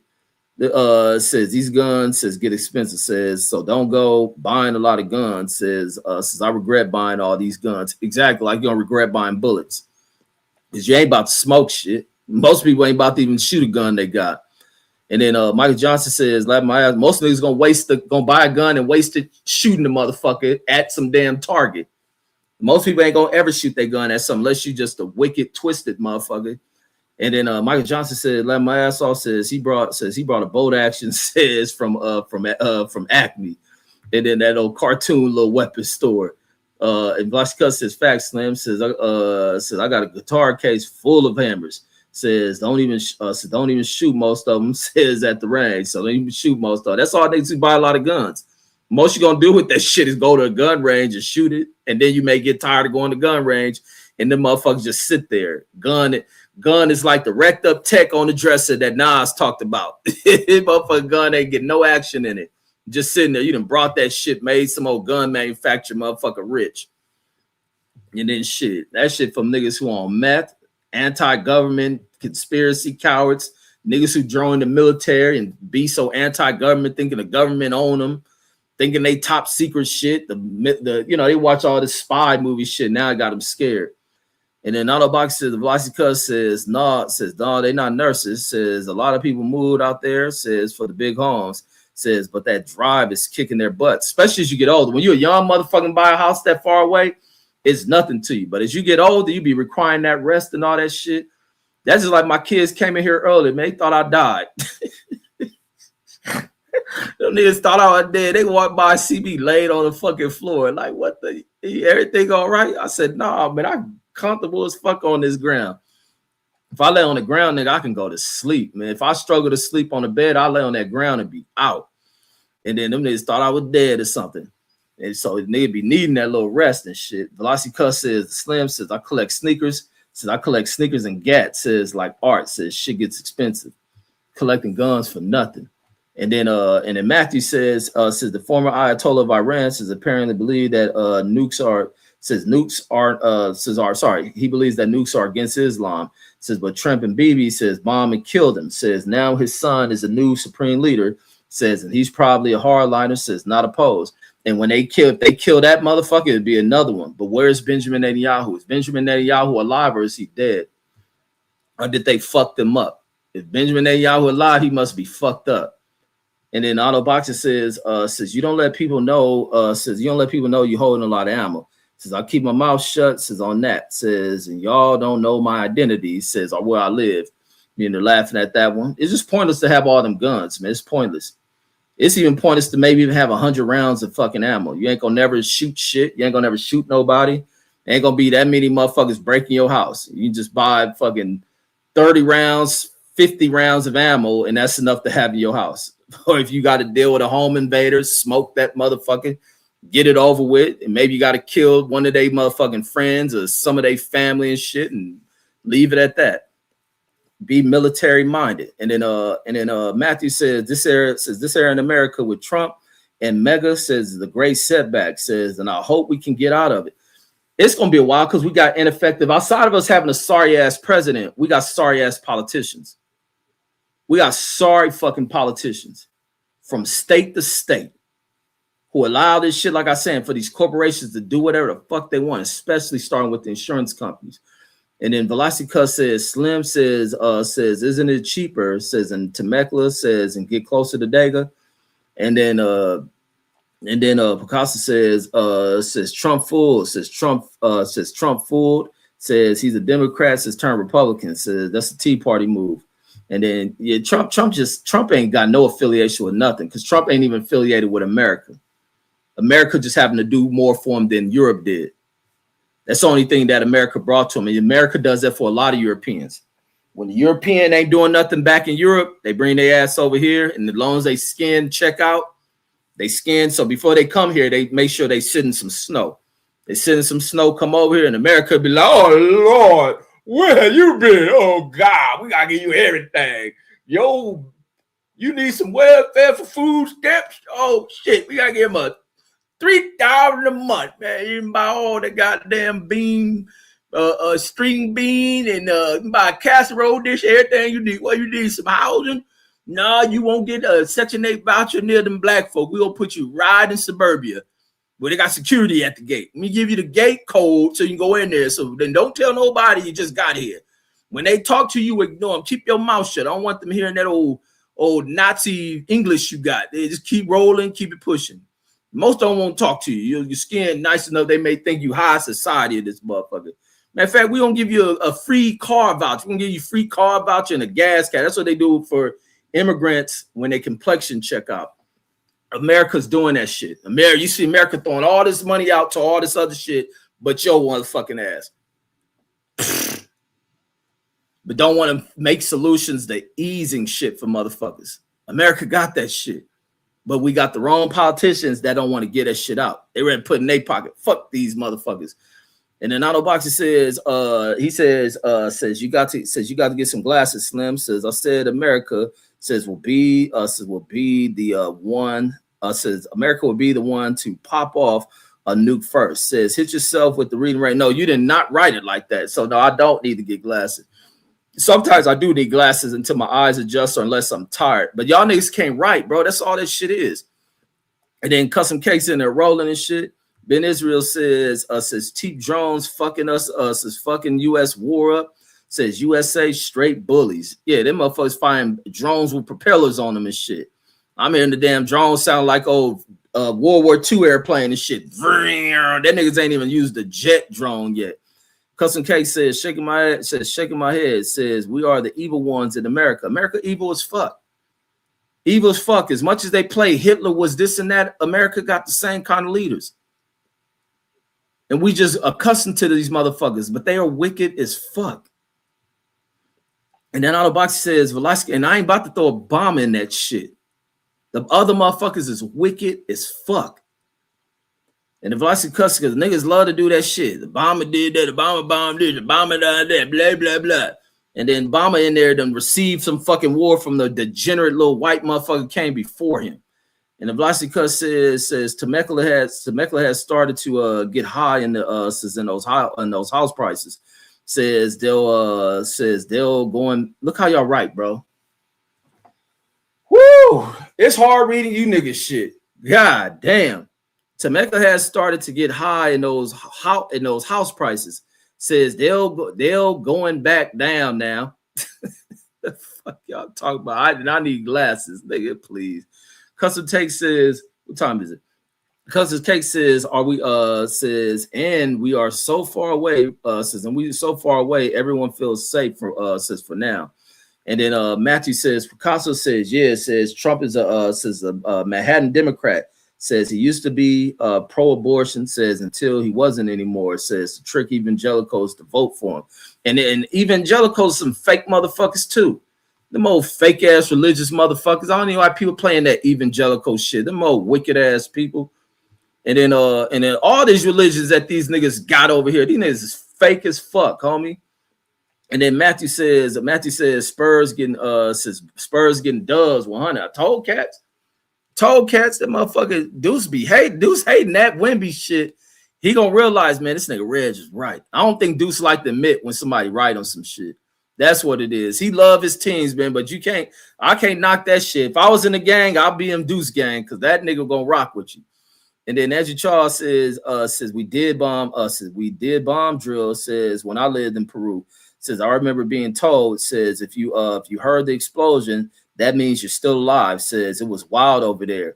Yeah, dealing with, and like I said, and basically them niggas doing that nuclear bomb shit, man, that shit had me worrying. Like, what the fuck? Y'all know that y'all don't really want to tell us. Like, why?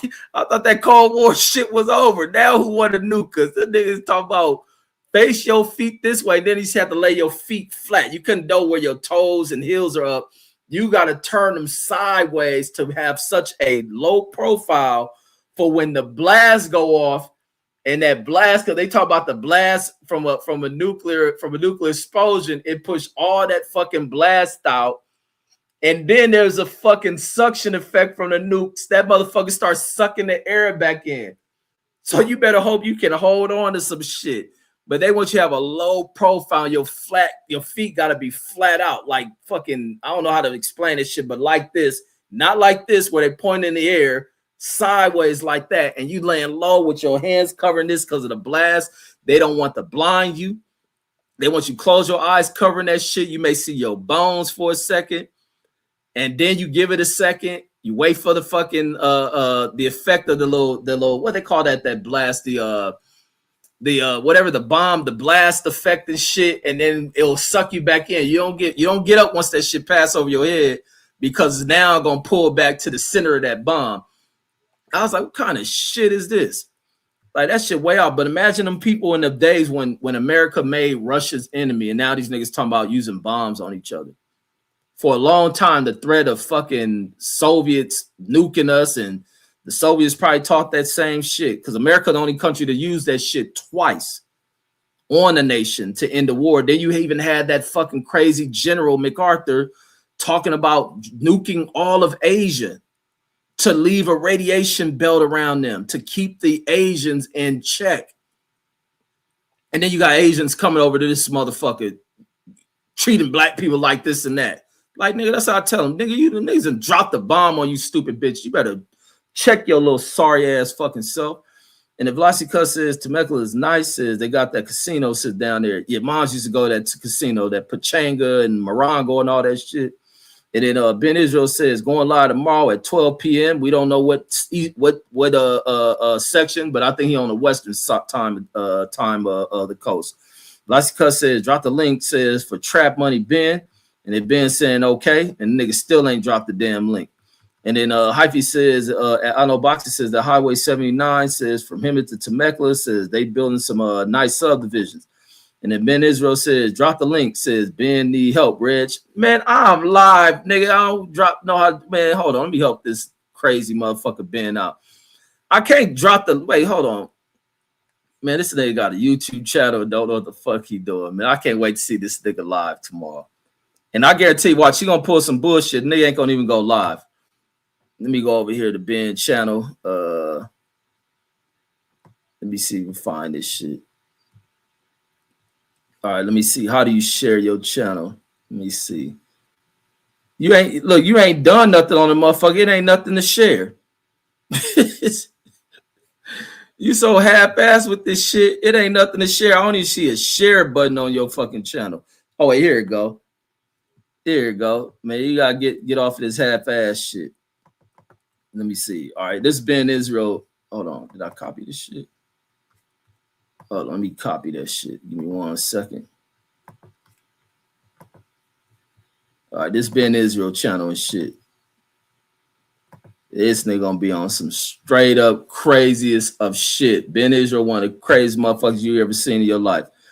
And then Auto Boxer says, Hyphy says, yeah, says there's some beautiful homes out there. Says then they building all that area up. And then Go Young DJ says, my last car says it's paid off, says, and caught on fire. Damn. Says, and caught on fire, says, when only, says, and caught on fire, says, only claim I ever had. Then how that shit catch on fire and shit? You must have been driving the hell out of that shit. Because you talking about you had a Hellcat. You must have been speeding in that shit. That shit, oh man, imagine a motherfucking car, because I know it start from smoking, and then you ain't got a fire extinguisher. You just gotta watch your car burn up. Oh man, that gotta be the worst shit ever. I've seen cars. I mainly be seeing a lot of these new ass big rigs on fires though. I've probably seen in the last 2 or 3 years, I've seen about 4 big rigs on fire. And all throughout my life with the older trucks, I ain't never seen an old big rig on fire. All these newer big rigs is catching on fire and burning all the way down to the frame. It's so much plastic in that shit, man. I mean, by the time I see one driving a Prim coming on the way back from Cali, and every time I drive by, the fucking flames are so bright, and it is nothing left. You can't even recognize as a truck, except you see the little 3-wheel hubs and shit. I'll be like, damn, like what the fuck is made of these trucks? And then they want all this money for that plastic ass shit. That's the other side of shit, how they rip motherfuckers off. All this plastic shit. He says, no, I sold the Hellcats, and my girl let her nephew borrow the car. Says, while I was out of town, says he was driving on a freeway, says, and says someone had to tell him, says it was on fire. Then so, I know you was pissed as a motherfucker with him, unless the car was getting raggedy. Like, but that's the cold part. You let somebody else drive your shit, and now you be feeling like this motherfucker caused the shit. Now you hate that motherfucker.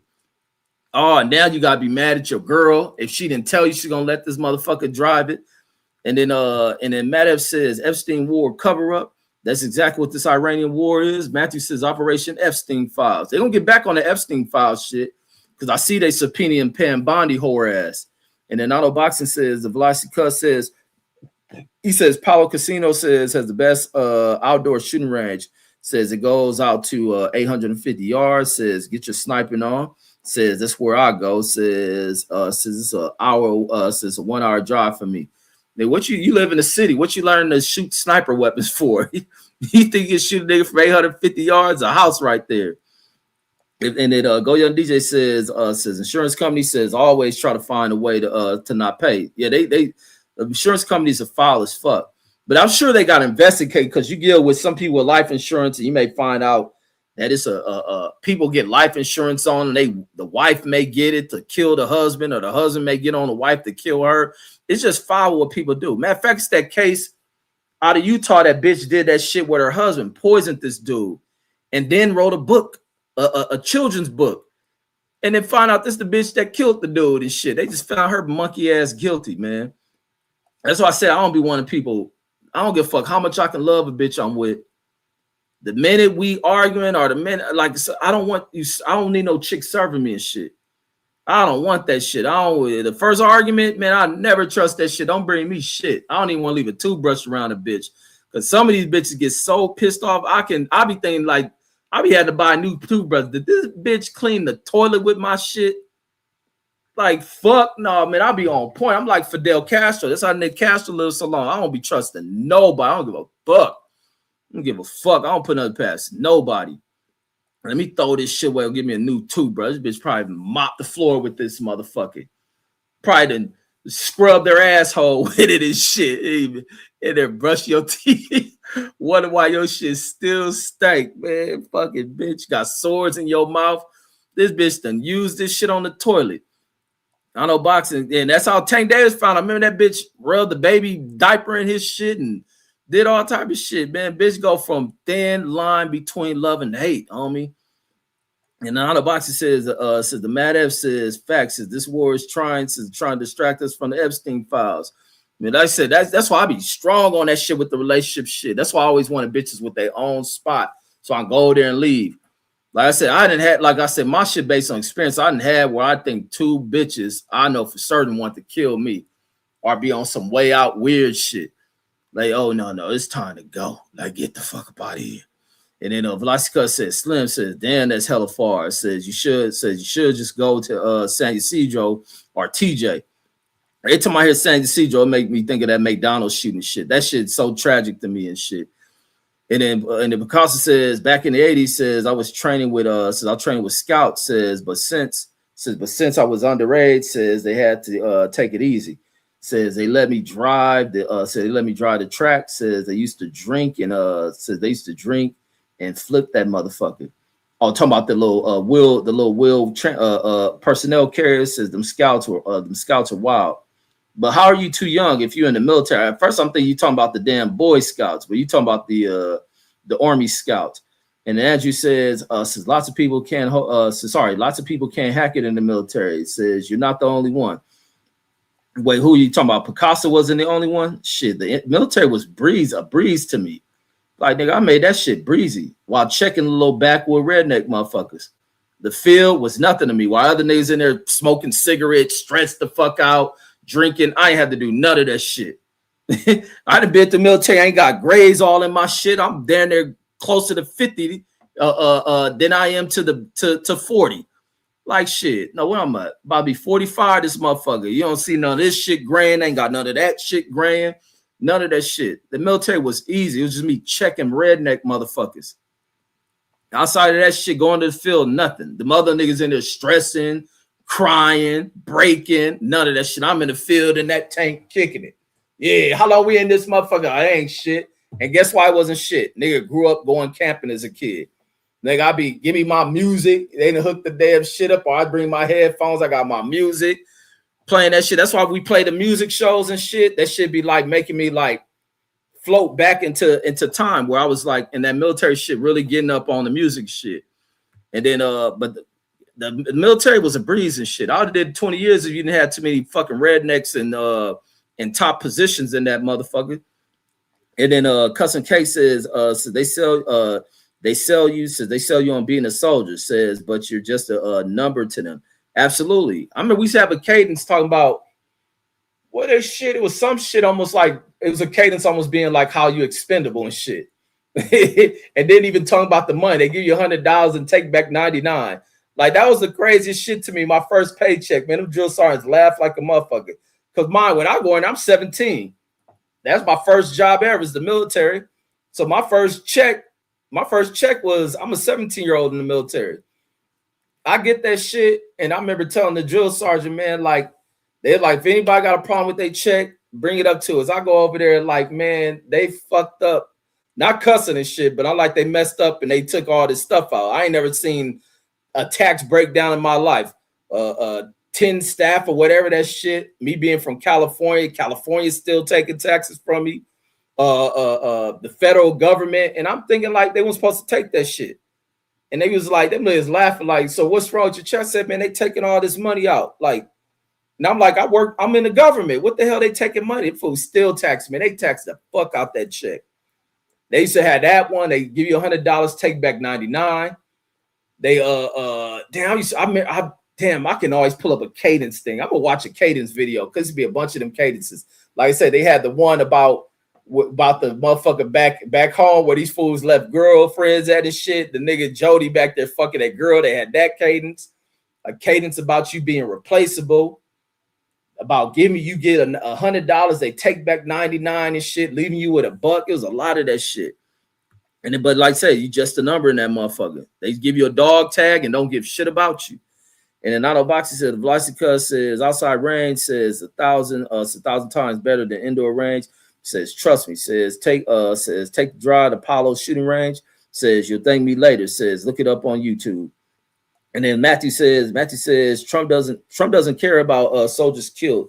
Says he was wearing a cap. Says trying to protect his fake hair. Says when those soldiers came back in caskets from the first Iran bombing. And then, yeah, he a piece of shit. He don't care. None of these rich dudes care about fucking soldiers. They don't care about them. That's why their kids don't go to that shit. And then Velocity Cut says Slim says, he says Slim says bunch of rednecks, says Impala, says, but I'll check it out, says next time I'm in Southern Cal. And then Matthew says Bush is a war criminal. Yeah, Bush is a major war criminal. Bush a major war criminal. If America had a standard and followed the constitutional shit, and politicians that really held a standard and morality and were really religious and they really believed in God and all that other shit, Bush should have been fucking hung. Because Bush is definitely a war criminal. Send all these people to go to war to be maimed and fucked up, end up with all this PTSD shit they got, all off of a fucking lie. Lying about Saddam having these weapons of mass destruction. making this shit about Osama bin Laden and all that other shit, sending people over there for all them years and shit. Now he a piece of shit, and then they ain't get nothing out of that going into Afghanistan, but a waste of their fucking time, life, and fucking money. They ain't even win that shit. They ain't win none of that shit. The fucking Taliban knew they wasn't gonna win that shit. This is why Biden was like, man, we wasted too much money. Let's pull this shit out. Y'all can have all that shit over there. But yeah, them motherfuckers is retarded. And the custom case says Iraq is 4 times smaller in size and says in military. And then he says, says custom case says I Googled it when Corey said it, says because 1 week in Cali, says didn't sound right. Oh, about the 45 days with no insurance. So maybe he didn't have it. Well, he didn't. I don't know if he said how long he didn't get the insurance on the car. So that could be a thing. But it shouldn't be that you got to go pay a fine because you didn't get insurance. Like you have insurance, you going in there, they should just allow you to go on with it. And Picasso in there rolling. And then Custom K says, what you know about Nas? Says I gave you power. Man, Nas was my shit in the army. In the army, Nas became my favorite rapper in that motherfucker outside of Corrupt. Corrupt always been number one to me. Nas, Pac, and Big. And but yeah, that Autumn Nas album, after I heard that when the homies, this is in fact before September 11th, because I didn't realize Stillmatic came out on September 11th, but the homies, because like I said, I come in there, we was all putting each other up on music. I always came with the West Coast shit, putting people up on Corrupt. They niggas ain't never heard of Corrupt. I start hearing all that screw music, Southern rappers out of Texas, New Orleans and shit. One of the hardest things I heard rapping was 2 of our cats. One cat from New Orleans and this other motherfucker from out of New York. Anytime you went anywhere, these niggas be in ciphers, freestyling their ass off. But the homie come back from New York. Then they come from New York, and the first thing he came with is that Stillmatic shit. I guess they played on the radio or some shit out there. And he was, because Jay-Z had that Blueprint shit that he went at Nas. And I ain't never really heard of none of these dudes. I remember seeing them on TV. Never listened to their music like that. I heard with If I Rule the World, because I remember the homie bringing a video in one of our classes. He played a video playing If I Rule the World, and we just replaying that shit. And the homie breaking it down, because I wasn't on hip-hop like that. But they made it dope, the way they was breaking that shit down and everything lyrically he was saying. And so I kind of rock with that I Rule the World song and shit. But still never listen to Nas, because Pac would diss Nas and all that shit. And this is that old ignorant East Coast, West Coast shit. And so fucking, I get there, other cats on Jay-Z, they hyping up Jay-Z. Jay-Z dropped that Blueprint, going at Nas, like, damn, it's hard. Then the homie come back, was like, yo, this nigga Nas just killed this nigga Jay. And that's my first, like, outside of Pocket shit, hearing a real rap battle and shit. And he played that Stillmatic shit. And me not knowing much about him, but remember hearing that motherfucking The Takeover shit. And hearing Nas reply was like, what the fuck? Yo, this nigga cold in a motherfucker. And that's back when I'm buying CDs. So I went and bought all the other Nas that Illmatic, which is one of my favorite of all time. And this in 99. So I buy this shit in 90 and no, 2001. That's when that Stillmatic shit came out. So 2001, I buy that Illmatic. I brought all of his 3 albums. Illmatic, I Am, Nostradamus. Was those on 3? Yeah.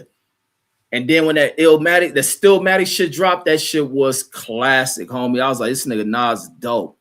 I done spent all these years missing out on this nigga music. But even when I worked at that gym, when I used to work at that gym, I used to play Nas albums every fucking day because I didn't have to go with my unit. I didn't have to be on tanks and none of that shit. I worked at the Fort Hood gym and shit.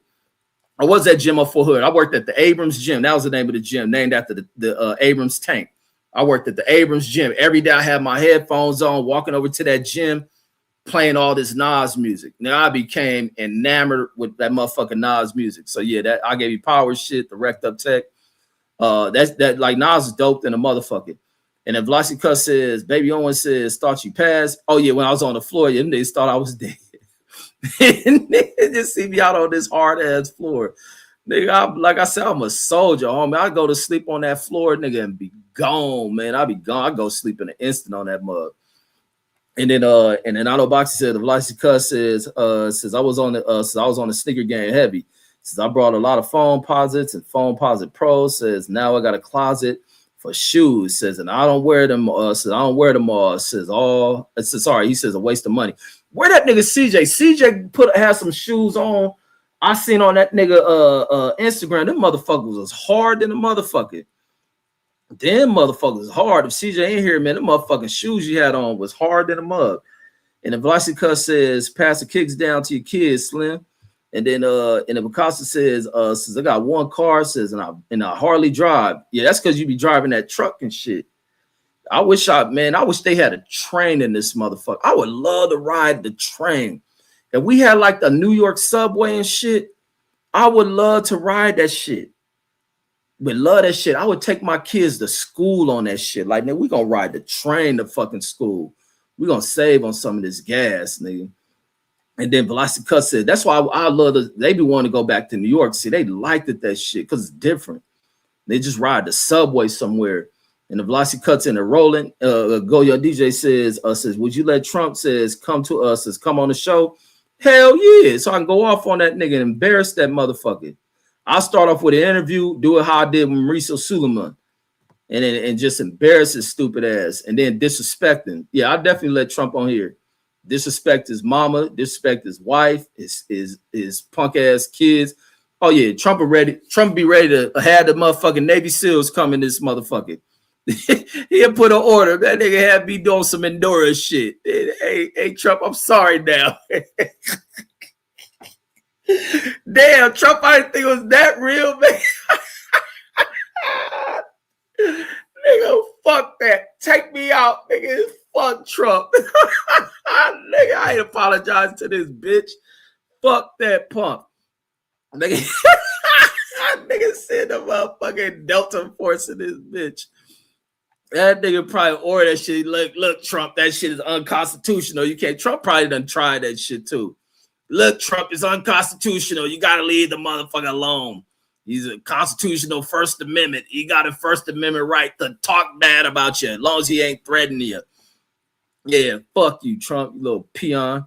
And then Otto Boxer says you right about buying a lot of guns. Says I regret spending all that money. Says I regret spending all that money for him. Says I can't haul these firearms to the range at one time. Yeah, a lot of people go into that buying gun shit, then end up dying, and they going through your house and finding all these damn guns. Says Trump says gonna hit the link one day. Man, I wish that nigga would jump on this motherfucker. That nigga, I had Trump crying in this bitch. And then Matthew says even if Obama did something wrong, says it's still not okay for Trump, says to do that same thing. Says that's logic. Says that's logical thinking. And Picasso says America says America, U.S. What the hell you write U.S. for? Or is that a flag? Oh, that's a flag. I don't know why it popped on the computer as a symbol. Says America was shockwave. The hell you mean by that? It says America shockwaves. The hell you mean by that shit? Because I'm lost on your comments, bro. And then Arnold Boxer says that position says ain't gonna protect you from the blast. Says you're as good as dead. Says like the rest of it. Absolutely, your ass is dead. Like, have you ever watched them damn shows? They talked about when they dropped the atomic bomb. In mine, that is a weak ass bomb to compare what they got now. They said that motherfucker vaporized people. That's how fucked up America is. That bomb ain't just do like where you see they drop just the regular bombs and blow the building up. Some people may die because the concrete from a building they in them fell on them. The blast and blew some of them up. Nigga, it wasn't even a blast blowing them up. The blast burnt these niggas. These niggas built a bomb where they say the bomb is so fucking hot, it's as hot as the sun. Like really the same temperature as the fucking sun. They even show in Hiroshima where they got fucking the blast was like some old photo x-ray shit. It imprinted these niggas silhouettes into fucking concrete and shit. From the bomb hitting all type of ultraviolet shit and just burning these niggas instantly. And then depending on how far away, then you go fucking 10-mile radius out, it may start the heat so bad your skin just turning 3rd degree. Then the niggas who don't get 3rd degree a little further out, they skin start pussing up and bubbling up. And then everybody got radiation poison. It's fucked up, homie. And that was the regular bombs of that time. These motherfuckers got bombs, like I said, the bomb of nuke blast, and then they'll probably regenerate the blast from that shit and create a second wave of the bomb off of one bomb. Like that shit is crazy, listening to what the first atomic bomb experienced for the Japanese people. And then to watch as time, one of them scientists was like, oops, we done really fucked up. We done really fucked. That's what's so interesting, like watching these Chernobyl documentaries. Chernobyl, and watching documentaries on the 3 Mile Island shit. And then Otto Boxer says drop the link for Ben's. Slim says let him bring his good educated talk to us. Yeah, you'll really get a good education, man. Make sure you have your kids with you when you watch Ben Israel. His shit. They'll learn a lot. They'll learn a lot about why it is good. Pay attention in school and shit. And Go Yo DJ said, yeah, let your kids watch this nigga Ben tomorrow. And he said, no, since I saw the Hellcat. Says, oh yeah, I read that was his girl that the nephew using. That nigga set on fire. He says I was tripping. Or was that supposed to be wasn't? Let me read his wasn't. Says I wasn't tripping. Says I don't get attached to material. Says got a check. Says and got another one. Oh, that's the right attitude to have on that shit. That's the right attitude to have. Be like, you got insurance for a reason. They'll replace it. I know Boxing Go Young DJ says put them paws all outside her nephew head. They'd be whooping her family ass and shit. Now you gotta fight her whole family. And they said he got a Puerto Rican. You fight one of them damn people speak Spanish family members, the whole family gonna be jumping on your ass. So you gotta be prepared. You gotta get your family in. That's why when blacks when Mexicans start coming into the damn communities and shit, because I listen to Kev Mac doing his 1970s documentary or episode he was doing, and he was speaking about as the Mexicans start coming into the community. But as the Mexicans start coming to the community and black people start kicking some of their asses, you'll deal with a whole family of these motherfuckers. Or even if they ain't related, just because they talk Spanish, they'll come out and try to jump on you. So it'll be nothing. You'll see a black motherfucker whooping a Mexican ass. And then about 15 of them motherfuckers will come jumping out trying to help them and shit. And you be like, hey, motherfucker, we doing one-on-ones. They didn't play that shit. They'll jump on your ass. So that'd be the thing. You marry one of them old Spanish-speaking girls and you want to kick one of her family members' ass, you got to fight the whole family and shit. And they're going to have tequila bottles with them too, because they know you're a big-ass black motherfucker, so they got to use bottles and all type of garden shit from their job. And then Picasso says, my stepdad says was a chaperone. Says my stepdad was a chaperone. Says, and it was the Texas Army National Guard. And he says, after I graduated high school, he says I went to Fort Knox. Oh, you went? That's when you went into the military. I know Boxer says, Vlasica says, my 30-year-old son says don't have the same passion for foreign politics. Says Tim's, New Balance, and Stacey Adams like I did. Says him and my grandson says like Jordans. Yeah, that's the new age shit. I like Tim's a lot. I like boots a lot. And I think that's probably from that military shit. And then Picasso says my first check for one weekend says $167. Oh, in the Army, you talking about the Army check? Yeah, us in the Army don't make shit. We some poor ass people. That's the other thing. They train you up to go die and don't be paying you shit. They don't be paying you shit. And then Velocica said, but they give you room and board, and they feed you some good food. That military food was some good shit. That was the other thing about me with the military, man. Me in the field, eating in the field, MREs and all that shit. Homie, that shit was breezy than a motherfucker to me. Like some days when I first got out, or even some days now, that's like some of the shit I miss outside the homies I was in there with. The going to the field and shit, moving on them tanks, sleeping out there and shit. I miss some of that shit. And then Vlasica says Slim says that's because they didn't grow up in DC. And he says phones and New Balance says it's a PG County thing. And then he says, hey, cuz, hey, cuz, says, who you think has the most solo classics between Nas, Kanye, and Hov? Jay-Z, probably. Jay-Z, I'm going to give the Jay-Z like major ones. Yeah, it's probably going to be the ones that have more commercial. No, that's going to probably, later down the line, Kanye was blowing up, but now Jay-Z probably gonna have that shit. Jay-Z's is probably gonna be the ones that stand the test of time more than Kanye shit. Kanye started having a cool run, but I think it's gonna be Jay-Z. I know Boxing says Velocity Cut says stop. It says New Balance is a DC thing. And then Matt says you can hate me now, says, but I won't stop now. Yeah, it was something major about that video and shit. That's the one with Puff and shit. It was some controversy I always was hearing about that video or something. It wasn't dealing with what probably Puff, the first person who puffed and beat up in the industry or some shit. Velocity Cut says that's what I'm saying. Slim Go Young DJ says Trump gonna hit the link one day, man. Trump gonna leave this motherfucker crying. And then he gonna have that Secret Service jumping through my window and shit. And then Custom Case says the shadows of kids jumping rope, says and playing still in the concrete, says then America did it again 3 days later. Yeah, that Nagasaki shit. Yeah, that nuke bomb was some foul shit. That's some foul shit. And somebody gonna blow that shit up if they don't get a hold on squashing some of these conflicts that Netanyahu and Trump are starting. Unless they drop it where Trump at. You don't drop one of them motherfuckers, hit where these bitch-made motherfuckers at. Drop it where Netanyahu at. But the fact that those bombs are that motherfucking devastating and shit can create that kind of carnage to where it's vaporizing motherfuckers. It ain't even got to blow you apart. It's vaporizing your ass. Blowing down everything knocking down. Shit. That is some crazy scary shit. And then I know Boxer says I bet when them brothers was whooping them Mexicans, says it was a whole lot of taco juice, says and guacamole sauce all over the place.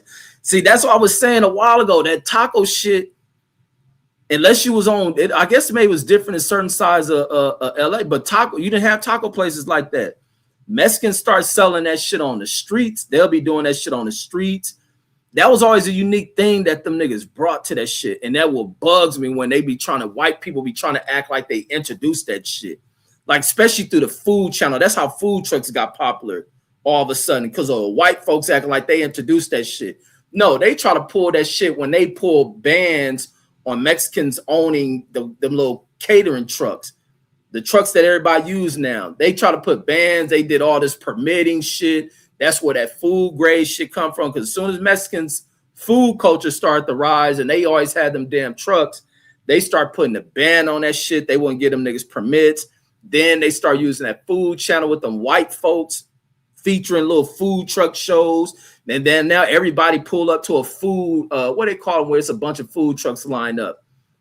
A food truck carnival, where the fuck, I know it ain't the name of it, but some shit like that, with a bunch of food trucks line up in the area. That's the little white version of that shit. Then I remember that dude from LA in a minute, where I had to fact check him on some shit because he tried to give credit to the food truck culture in LA coming from some Asian guy that was doing Japanese style tacos. And I said, man, don't ever put that false shit, because he do a lot of accurate information on LA, but don't be trying to fucking rewrite fucking history. And I'm a black motherfucker, but I'm about keeping shit authentic. Don't try to write no history and give this shit to whoever you white motherfuckers want to pick as where you getting food. Because the Mexicans are the first ones using these fucking food trucks and selling food on it. Not when you motherfuckers come in the 2000s. LA put a ban on the motherfuckers, and that nigga had to be like, yeah, you're right. I think he may have pulled that video down too. And people in the comments was even saying, oh, thank you, and blah, blah, all this other shit. And this is years ago when he put this shit up. This could be even coming up to like fucking 8 years ago when he did that shit.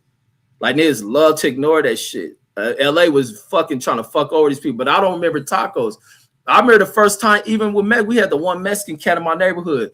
We never even ate Mexican food like that. The most close you got to a Mexican food with, if you went to Taco Bell or some shit, or the most Mexican shit we eat would be Jack in the Box fucking what's them things? They tacos. They Jack in the Box sell 2 tacos for $1 back in the day. That's when Jack in the Box had that controversy when niggas getting sick over their food or some shit. I think people was talking about Jack in the Box using horse meat or some shit. And then remember they even had the shit where one of them fast foods place got sued about the hot ass coffee. That's way back in them times. but we didn't have Mexican foods. Even with Lucy's, the little burger stand over there on Imperial, like Western across from Southwest, even that being a Mexican-owned burger spot, which is supposed to be so-called authentic Mexican food, even we went there, my parents didn't buy no fucking Mexican food out of there. I still wasn't eating Mexican food. We get either they tacos or fucking burgers, and they made black tacos at Lucy's. But when the homie Raphael had a fucking party for his birthday, and we go over there, we didn't eat no Mexican food. Then we go over there, that they got refried beans and that rice and some other shit. And I think they may have like the whatever kind of chicken they be having and the asada. And they would he asked, his mom was asking because his parents straight from Mexico. They ain't speak none of that shit. But it was crazy. His dad owned a body shop. His dad went out of business in the body shop because of the rice. They burnt this shit down. But the motherfuckers invited us. Like I said, there was the only Mexican family over there. Raphael was cool with us. And then they invited us over there. When that nigga mom asked want to eat, we looking like, nigga, we don't know what kind of food y'all eat. We like, me and other homies like, no, my old greedy ass brother, he like, yeah, I want to eat. We sitting there watching this thing like he gonna die. We ain't want all that shit. We like that nigga eating the fiesta. That's what we was calling that shit. I remember that shit. We little as fuck. We had to be like maybe 8 or 9. We young as a motherfucker. We probably younger than that. We just watching that nigga as he eating that shit. Like looking. Cause even went to school with Mexican kids. We be wondering what the fuck they eat. That nigga ate that plate, fucked it up, and talking about he want more. That was the first time I ever tried like some Mexican food. Going in at that nigga party, man, this had to be at least still in the 80s. They had to be like the end of 80, maybe 88, 89. The first time I think I tried some Mexican people food and shit. But no, again, I live with a Mexican family. I just don't remember eating their food and shit. But that nigga food was the first time I ever watching my brother, like I said, eat that shit. And we looking like, nigga, what it's going to do to him? We didn't know. I don't know what the fuck we was thinking back then, but we didn't want none of that shit until we seen that nigga ain't fall out of no shit. Then we tried that shit. Like that nigga eating a fiesta. And then what's her name? And Foodie in the building. Salute to Foodie. That 90s chick says the Atomic. She says that's what they did in Nagasaki and Hiroshima. Yeah, blew them motherfuckers up like that. Blew their ass up. And then these Japanese people come over here and got the audacity to act the way they fucking act. Be like, you stupid motherfucker. And then Picasso says I was bored in the military because their whole get up says was to put fear in you. Says, but my father was way worse than that. Says what's worse than that. Says cake ass military. Says I probably should have signed up. Says to go to Asia in the jungle. And then like I said, if I'd had to deal with redneck little pussy shit and all them ARC 15s I had, matter of fact, they put to where what's they put in, because I know I got that ain't eligible to re-enlist shit, but they was trying all type of shit to get me out. It was best I did my 3 and got the fuck out. Boy, I ring one of these punk ass people neck. And then Picasso says we call food trucks his roach coaches. And then we'll use that shit, but I forget what they used to. The motherfucker, it was a catering truck. We used to really call, because you only see Mexicans on those trucks back then.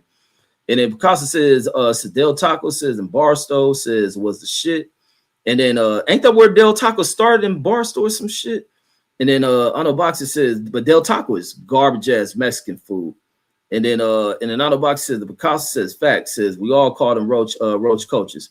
And then Goya DJ says y'all didn't go to Ramona's. Black people love that motherfucker. If it wasn't for black people, Ramona's would not be around. Ramona's even in the store. You go to Ramona's and Gardena and shit, that line full of black motherfuckers. You yet to see a Mexican, even the same with Lucy's. Black people love all these foreigners fucking food. If it wasn't for a black motherfucker, these foreign foods wouldn't even have a foot in fucking America. Matter of fact, they even go back. I remember back in the day before they shut, every black family out there in LA used to go to fucking, I think over there by Gompers. I remember it used to be the lady by them railroad tracks over there near Gompers up in, where's Gompers? That's up Imperial. Up up there by Gompers used to be a Mexican lady. They used to sell tamales. I think used to buy them on Fridays. Everybody used to talk about eating tamales. Even our mom used to buy tamales. will get them. And then they did something with the Mexican. I don't know if she got deported or they put that shit like they was stopping Mexicans from selling food on the street. It was stopping that shit from selling the food on them damn trucks, talking about they need permits and all that other fake ass shit. And then you wasn't seeing that shit for a long time. And then, but yeah, Ramones to me is overhyped. I think that the thing I give Ramones, their quality is good. Ramona's very clean. Has always been a clean ass establishment. They flow you through there efficiently. It looks good, and they got customers. Man, they got definitely a hellified customer base because that line be all the way out the damn door, and they keep you in the little guided rails around there. But I just never was amped up on their food and shit. I think the only reason I used to like going to Ramona's because you can always crack a pretty ass broad at that mug. That's the only thing I used to like to go to Ramona's. I didn't like that burrito for shit, but I used to be like, if I'm on a drought or I'm out there chicken hawking and looking for something, I go to Ramona's if I'm over in that area near Gardena and just go to that mug, see if I can crack something. Crack me a little straggler, act like I'm buying a burrito.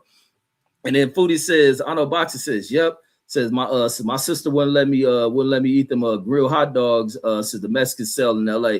So yeah, I wouldn't either. Hell no. The ones out there outside the clubs, fuck no. Be like where they washing their hands and all that other shit. Says them hot dogs, says the Mexicans sell in LA, says because she didn't want me to get sick, says because they had to says because they had to wear to you meant nowhere because they had nowhere. That's what I was saying. They had nowhere to wash their hands. Says them shits are good. Yeah, they look good. They smell good. A lot of people eating that shit, but I wouldn't trust it. I don't trust the food vendor shit, especially when I don't see them with a good, clean setup. Ain't no water around there, nowhere to wash their hands and shit. That food just sitting out there.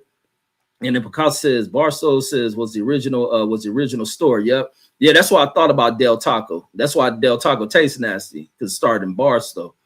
And then Foodie says the Mexican icy cone says with the shaved ice. Yeah, they brought that shit in there. That shit used to be good. But then as I get older, I stopped liking that shit because the ice be covered in a trash bag. I be like, fuck that as a kid. I didn't think nothing of that shit. But I get older, them niggas been driving around all day with that damn bicycle and a big ass ice thing on the front of all them little liquids. The Mexicans came with a cold ass game. That's why I can't knock. That's why I don't fuck with Trump and them talking that ill shit. Them niggas outside, them niggas come over here playing like little racist white folks. Fuck them on that. But as far as that hustle they came over here with, them motherfuckers didn't give a fuck. And the Mexicans was poor than a motherfucker when they came over here. And they done worked their way up. But that drug shit done changed the dynamics for them. And then says and them taking over out-competing white folks in the labor jobs. And then Foodie says the Mexican icy cone says with the shaved ice says and all that sugar water says were life-saving. Says on a hot-ass day, says in the valley. Says they also had them ice cream push carts. Yeah, that's what we see. We see that shit when we was at CJ in them house in the park because they had a park across the street. Man, the Mexicans be over there riding on them bikes. And that Linwood start having a whole flood of Mexicans. So that's why I would really see our Mexicans when we went over there. Like in my area, I didn't really see I had Mexican friends, but we didn't have the Mexicans like how they had over there that was moving into Compton and Linwood and all that shit. The Mexicans coming with that shit. The food trucks, them on them little bikes, them niggas with the bikes selling corn and shit. Black people used to fuck that shit. Black people was eating corn with mayonnaise on it. You know, if a black person has started that shit, the kind of shit a black person would have said about somebody. Now, when a foreigner or non-black do it, black people make that shit so popular. I used to think it was butter. I had no idea them niggas would spread mayonnaise all over corn and then put all type of shit on it. And black people be in there eating that shit up. And them niggas be having that shit in a bucket. What's up, Ray? I'll be like, that shit looks nasty as fuck. Black people will buy that shit, them little round orange things they used to have. Black people used to buy that shit off them things. What else they had? Them fools just hustling ass people. They ride around in them carts, sell you ice creams. They used to have them ice cream in a little refrigerator because they couldn't afford an ice cream truck. When they couldn't afford a vehicle with a motor on it, the niggas pedaled everywhere and then made enough money. Then we'll get enough to buy a truck once they got a license. I think some ice cream truck people didn't even have a license and shit. Niggas just driving around in them damn trucks. Them motherfuckers some hustling ass people and shit. There's no doubt about that shit. And then and the foodie says Barstow says that's just a pit stop. Yeah, Barstow nasty on me. That's why Del Taco don't taste like shit. And then she says they have water and soap, says, and hand sanitizer now. Oh, that's probably because them food and safety inspectors be out there on their ass because they do anything to want to shut a Mexican down. Because white folks didn't come with that culture. That was so bugged out when the food channels was creating the food truck wars. That's what they had a channel as, and acting like these are niggas that started that food truck culture and started food culture in LA. Man, there ain't no white people known for no food in LA. I'm glad that now black people start reestablishing themselves as kind of the kings of food in America. And then Otto Boxer says, so you get like LA food try guy. Love the fuck that he's doing his shit. I like that the dude who I be ragging on about fucking up the Smokehouse Destination shit, the Keith, even though I don't watch his food review content, but I'm glad that there's people like him around that do their reviews. I like the LA Try Guy shit, seeing the food he reviews, and even that little thick ass light skinned chick that does the news and shit. She does food reviews. She in Vegas and shit. On the box it says, forget washing their hands. Says where they take a piss and dookie at. Says probably got a bucket on the truck they use. Or they'll go into an establishment, maybe take a shit or piss, or make sure they don't eat so they don't shit and piss. And then Picasso says you saying they cooking with boo-boo fingers. Man, hell no, they better go be washing their shit. But it be so that downtown. I can't eat near downtown. Like after seeing all the homeless people, my appetite like shut off. Like I ain't no rich motherfucker, but I do got bougie ass ways when it come with like food and shit. I do act like a bougie motherfucker. I act like a bad bitch. Man. That's how I'll be acting with food. So it's certain shit I won't eat. That's why I be like, I don't be wanting people cooking for me. I don't want to eat no shit if I don't see you cooking this shit or you eating that shit at the same time. Cause then I think you're trying to poison that shit. So I don't fuck with it. And then, but downtown, because it's like so many homeless people, I can't eat where homeless people at. That shit throw my appetite off. Like, cause I be thinking they them niggas cooking that shit or the food was grabbed out the trash and shit. Cause I remember one time when I did that film for my senior project, we was downtown there, Skid Row, and I was hungry. I remember going down there. And there was all type of little restaurant shit around this back in the late 90s. It's like 98 or some shit. We go down there. Man, downtown was so fucked up and nasty. You seen crackheads eating out the garbage, smoking crack right in front of you, nigga. My appetite was gone. Even to this day, I cannot eat down there. You couldn't pay me to eat out of a restaurant near the downtown area. And if Vlasica says fact, says saw some ladies selling hot dogs outside in the arena, says, and they would disappear for a few minutes, says to avoid ice, says then would reappear, shake my head, says shit was sad. I hear some shit that Disneyland stopping vendors from selling outside of the park, where Disneyland always had those vendors. I hear that they shutting that shit down. I know Boxer says, Picasso says, and you wondering why you wonder why your burrito stinks, right? Paying $10 for a stinky ass burrito. Vlasica said they be smelling them small ass hot dogs for $10. Shaking my head. Says those Marathon burgers prices. No, they sell that shit because you get white folks in there buying that shit and because they don't cook at home and inflating the fucking price out of everything when they come around. They ain't never had good food and be like, oh my God, they did an upgraded hot dog. You just put a little seasoning on it there, bud. That's even like the one shit I used to see. These fools blew up that one hot dog spot. I used to always see lines anytime we went out to like Hollywood and shit, that Pink's. There's always that place called Pink Hot Dogs or Pink Dogs. And it's always a line around that motherfucker for a funky ass hot dog. Like that shit ain't that fucking good. And even when these places give, like if it ain't a black, that's why black food reviewers are important to me. Because when it comes from these other folks that be trying to give these damn reviews on food and all that shit, I know damn well never ever to follow that shit. I know damn well never to follow that shit because these fools don't know damn food. And let me see if they show Pinks, if they got a pricing on Pinks. Let me see if I can let me pull up a menu. Let me see. For a fucking hot dog. These hot dog prices like $14, $15 goddamn dollars. $14, $15 damn for a hot dog. It's crazy. Wait, hold on. Why this shit disappeared? Let me go back over to this. Let me see. They got the website. Oh, let me go back in here. This one, the menu, $14 and $15 for a Pink's hot dog. Let me see. Let me go in there. Pickups. Let me show this on the screen. For a fucking hot dog. I used to always would see lines around this damn place. And they go in there and get just a regular ass hot dog. And paying that kind of money for that shit is ridiculous to me. Now, these people going overboard about shit. And then the food they be in ain't even that fucking good. Ain't even that shit. If I see a bunch of them at that shit, it's like, oh no. Even this is the other weird shit you'll see when I was going out in the areas where they be at. That's why I like eating at their spots. The first time I start seeing dogs in fucking restaurants, I said, these people done lost their fucking minds. Here you got some old big, nasty ass, always staring at the damn plate near the table ass dogs with these damn nasty ass people and these fucking big ass fucking dogs. Hair blowing all over the place. They don't get the concept of that shit. And you don't bring no fucking animal to no fucking food damn shit. And these fools allow this shit. And the restaurants gonna allow it because these retarded motherfuckers who don't work for shit but got a lot of money will pay for that shit. Got a dog at the damn, gonna take the dog to dinner. Get the fuck out of here. Picasso in there rolling and shit. And Foodie says, I never fuck with them. Says I never fuck with them at Lotes. That's the name of that corn with the mayonnaise, a Lotes.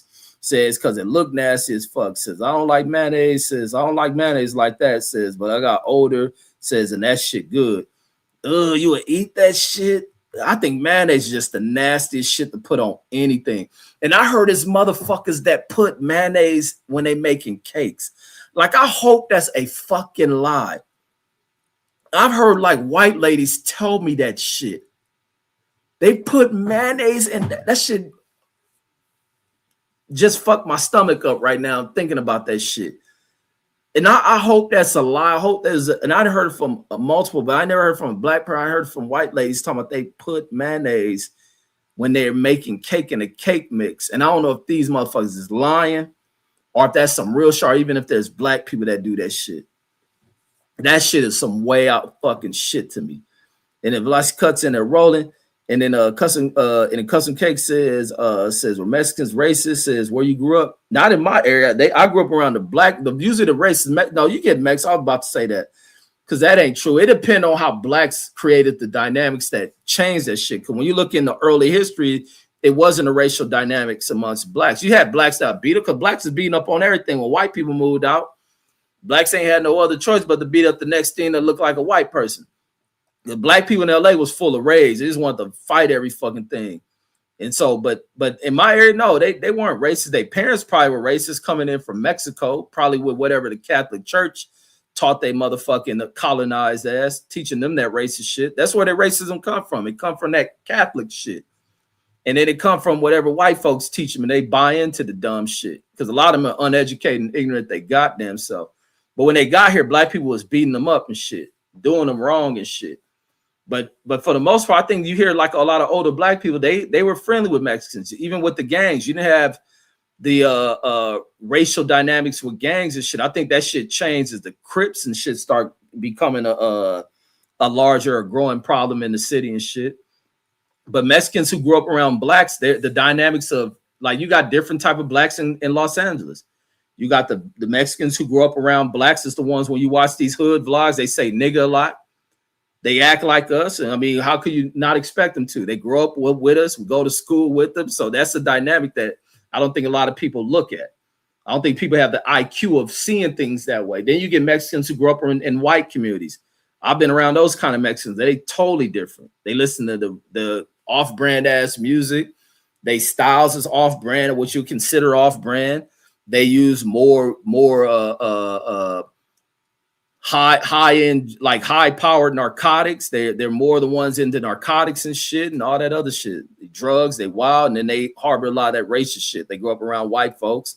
Some of them have them in their family, and they think that way. And then Velocity Cuss says LA Try Guy says annoying, says can't watch no more grown ass men eating. Says rather watch them pretty chicks says do food reviews. Yeah, I like the chicks food reviews. I definitely like them. I like the chicks one, but he be having good food reviews. And I like that little light skinned chick. I think her name start with a D. The Minnie or Damani or whatever her name is. She that thick ass weather lady and shit. And then Go Young DJ says the Mexicans says be at the beach selling food. Man, the Mexicans everywhere selling shit. You can go to Catalina Island. I remember the first time I went to Catalina Island. I was like, damn, Mexicans go every fucking where. Damn, there's more Mexicans over there than white folks. I said, damn. But they make the island pop. They selling everything. I like them niggas don't even live there. Like, how the fuck these niggas get over on Catalina Island? That shit was crazy to me. And they was over there selling shit. Like, damn, they sell the same shit they sell in Long Beach in downtown LA. These niggas sell the same shit everywhere. I was like, wow, these niggas get everywhere. They get a fucking round, man. Salute to my Mexican folks. And then Picasso says when y'all get to a certain age, says you're going to think everybody trying to murk you. Nah, I be feeling, I don't know if that's a LA thing or that's just a regular thing of just knowing that it's fucked up people in this world of making just be like, you just gotta watch shit. You gotta watch motherfuckers. And I'm a motherfucker like that. Like I said, I didn't watch a nigga die as a kid. So I didn't watch a nigga get smoked. I've seen many people smoked and shit. Knowing people that backdoored each other, do foul shit. Like I say, I don't tell stories based on movies, based on somebody's book, somebody else's story. I done been around motherfuckers as part of the shit that they make the movies on. Grew up in a community they write the books on, do the movies on and shit. So you see the people who engage and behave like this. From the military, even getting out of fucking California, seeing scandalous shit amongst people. And then Foodie said, or even growing around people who become like homicidal maniac motherfuckers that just want to shoot and kill motherfuckers. I done grew up around that shit. Watch people transition and change because they being fucked up in here and shit.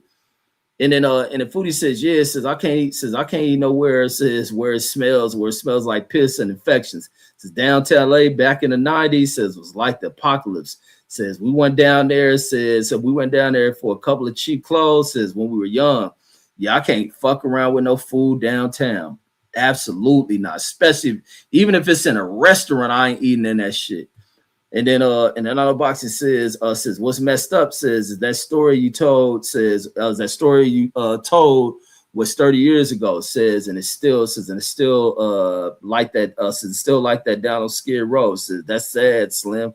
Yeah, because I remember my brother-in-law took me down there when I got into it with a coach. And that's why I thought to go down, because when he took me down there, he was like giving me a lesson on life because I went off on a coach and quit the team. I got into it, and this nigga was assistant coach. And they just didn't like me and shit. Because he didn't like, that nigga he didn't like me and shit. I don't know if he didn't like because my cousin was a star over at the school.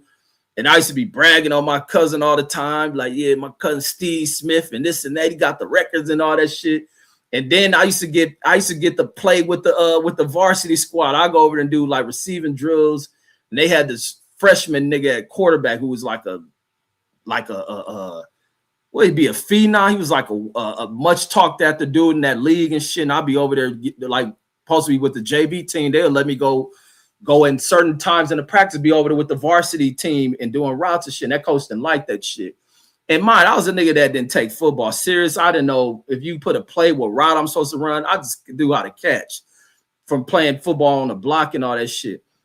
So that nigga didn't like me. I get into it, get kicked, not even really kicked off the team. That nigga told me I ain't on the team, and I leave. The head coach is like, come back. I said, I don't fuck this coach. But when I get into it, because I threw a helmet at that nigga and all that shit, told him, nigga, fuck you, go get that helmet. Because he was, that's what it was. I was sick at practice. And that nigga in there, and I'm trying to catch my breath when we doing sprint drills.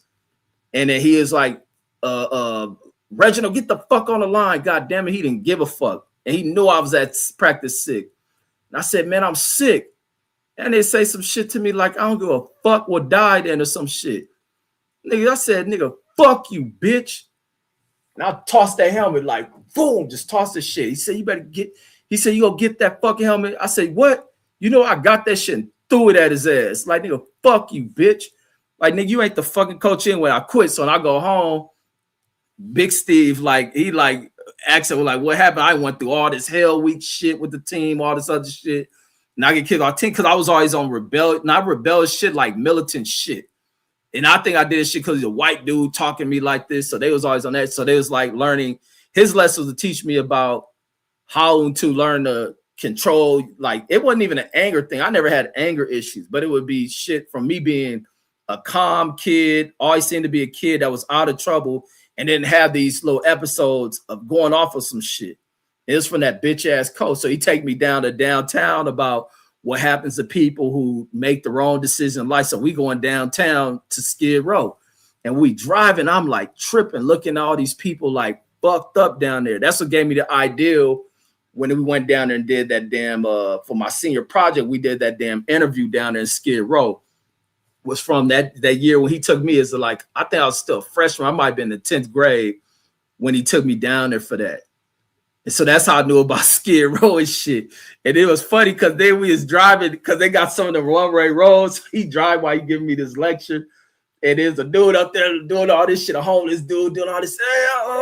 And that dude said, yeah, so you going to end up like this crazy motherfucker. And then he looking, traffic coming at us. He going the wrong way on this one way. I always laugh at that shit. But that's why I get the idea we did that damn project. Our project was dope as a motherfucker doing that interview down there. And that's why I said we ran into a dude who was a surgeon. That nigga fucked his life off behind crack and shit. I think he not, maybe it wasn't crack. Maybe he was on some other higher drugs. Where this nigga, I interviewed him. I hope I can find that tape. That tape gotta be at our mom's house on a VHS and shit. That's how long ago this shit was. Where he brought us up there to a dude who was sitting down. This dude just casual on one of these fucked up streets on Skid Row. But he dressed like he clean, like he got a room or something, he cleaned himself up, but he the only nigga down there reading. While you seeing all type of way out shit from these people down there, and this dude reading. And he look intelligent as shit. That nigga was a surgeon and shit. Fucked his life off. He lived in fucking a high-end community, married and shit. Lost all that shit. Lost his fucking license, of his medical license, all that shit. Over drugs and shit. And that was in our thing. Nigga, you talking about got a hell of a grade and shit. And even the homies work with us. That's what my homeboy, that's why I was seeing with what's his name? Problem, that rap. Problem, my homeboy was a security or bouncer for Problem. My homie Tyrone, he was down there with us. He went down there, my brother Tyrone, and then the homie Ernest, who across the street from, we was down there part of our group. And then Velocity says tuberculosis Avenue. And then Foodie says they sell them corns in a cup. Says for $10. Says at the beach now. Says what's in the corn cup? They got mayonnaise in the corn cup. Says and that shit is nasty. Says with a gang of oh, not or she meant says with a gang of mayonnaise. Says just melting on top. Says with no seasoning. Says they done got bougie with it. Yeah, that shit nasty to eat, corn and mayonnaise. That gotta be a nasty, stinking ass shit. Hey, CJ, I was just talking about you. What's those damn shoes you had on, man? That motherfucker was funky than a motherfucker. What's them shoes? Them motherfuckers nice as shit. And then Auto Boxer says, the Foodie says, have you ever watched that show called The Pit? Says on HBO. Says is that how it really is up in the says in the hospital emergency room? And then Picasso and they're rolling. And then Foodie says, I don't know, Boxer says, no, says people that work says tell me it's a good show. Says, but I'm not paid for says for all them damn but I'm not paid for all them damn subscriptions. Oh, paying for all them subscriptions. That's what I've been on, Foodie. I ain't paying for all these little apps to watch movies and sports and shit. And then on the boxing, the Foodie says, yeah, this is really good. Says you probably can relate. Says to every medical term they say. Says it gets bloody. That's how, remember, ER was like that. ER was like that for a lot of medical people. And then Foodie says they use it. So they use it in cake. Says to add. Oh, so people do put mayonnaise in it. I can't eat white people cake. Oh, he said those are Hirachi 2K4s, bro. Oh yeah, them motherfuckers is funky. Yeah, there was some dope ass shoes. So she says, yes, says they use it in cakes as to add moisture. That's what I heard the white lady say. They put I ain't never touching a white motherfucking lady's cake in life. Says, but you can't taste it. I only want to know that people are throwing mayonnaise in fucking cake. That is fucking nasty. And then says it takes the place of lard or shortening. Says which is what we used back in the day. Says yes. Says I don't know nothing about Crisco. Fuck no. Niggas is nasty putting that shit. Says Kobe's 2004 All-Star Game shoes. Oh, them was some old like brought back shoes. I ain't never seen them. Motherfuckers is hard. And then Picasso says most of these countries says the parents tell their kids says don't bring no ninja back to the house. Yeah, them girls, they can tell them girls that shit all they want. Them girls don't want nobody like they fucking fathers. Little sorry motherfucker, insecure, beating on their mama. Them girls get around black dudes and be seeing how cool we is. And then the fact that nobody can, if it was an Olympics for fucking, man, it would be nothing but gold and silver for black motherfuckers. Bronze would be just, the nigga just didn't want the shit. Now you get to that 4th place motherfucker. Like other than that, man, them bitches ain't, man, you couldn't tell these girls. These girls know their parents weird. That's like I was watching this dude. What's this shit I'm watching?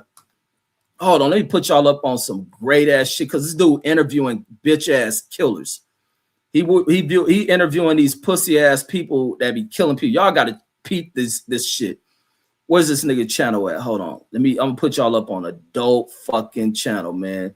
Here we go. It's a court TV with is his name Adam Williams? Yeah, Adam Williams is born. No, Adam Williams is killer.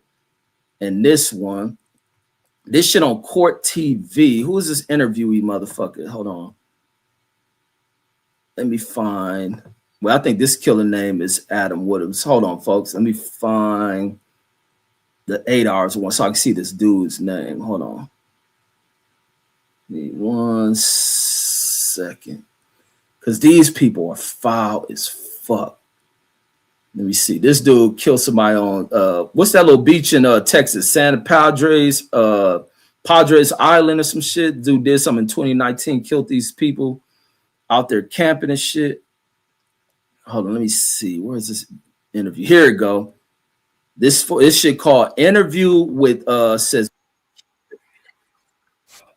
Interview with a Killer. Oh man, you gotta watch this shit. And you talking about piece of shit ass people. And there's one on here. Let me show y'all. Let me see.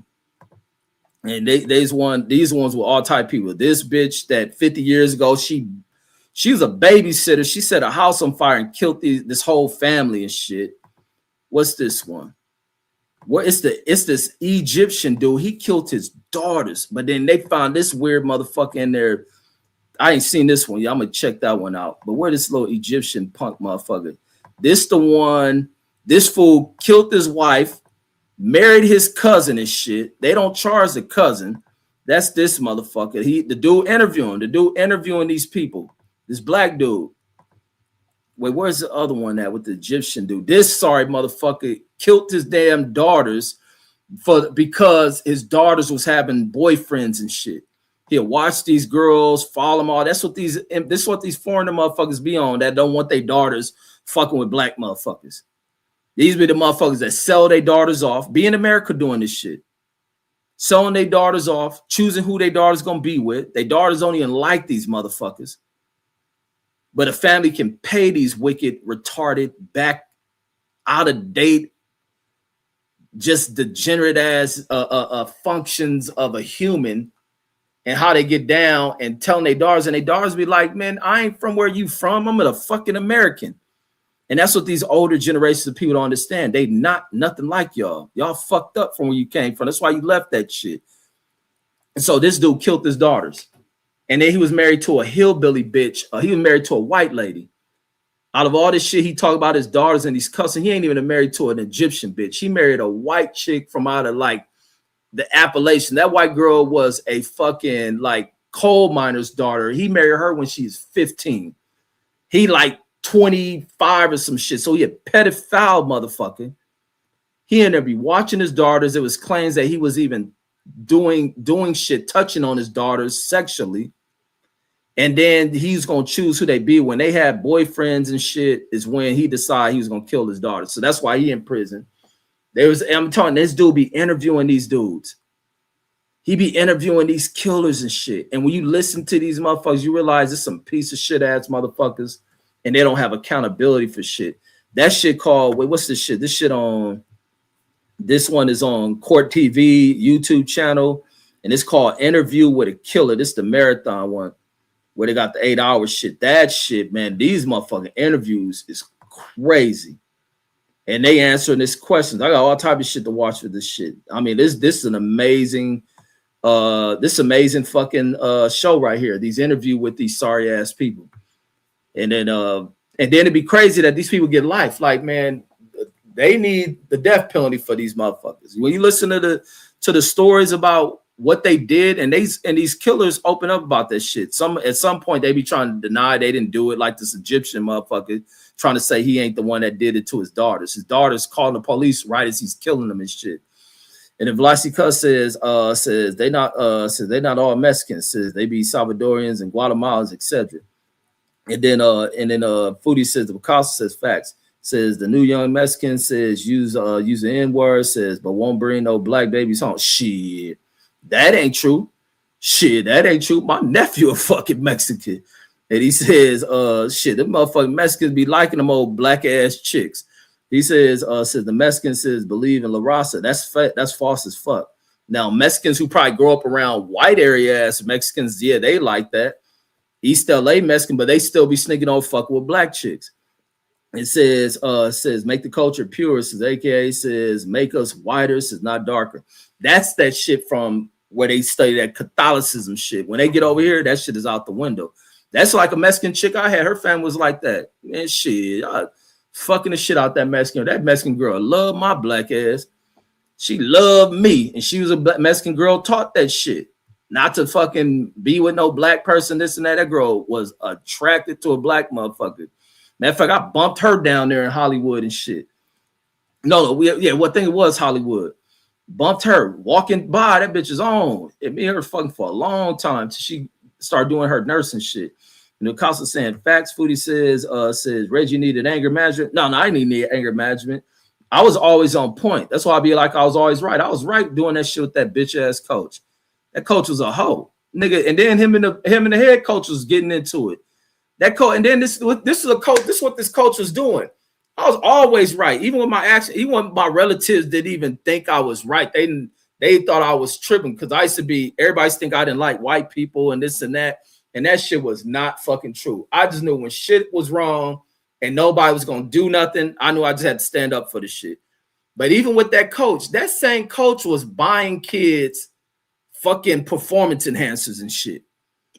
But that's the one thing I start noticing with even the cats I went through Hell Week with. These kids start getting big and shit. Then that's when you're hearing that it was a coach. That nigga was the one. Them kids that give that nigga money. And them kids he be buying them fucking shit to get them bigger and shit. And I don't think it was Crit. It was some other shit. Because back then when I was in the high school and was playing, there was a bunch of them kids using that shit. And them motherfuckers getting big. They go in the weight room. That's why I used to be embarrassed to go in the weight room with these niggas. I wasn't lifting no weight. I was a skinny ass dude back then. Skinny as a motherfucker. I wasn't hitting shit but the bar.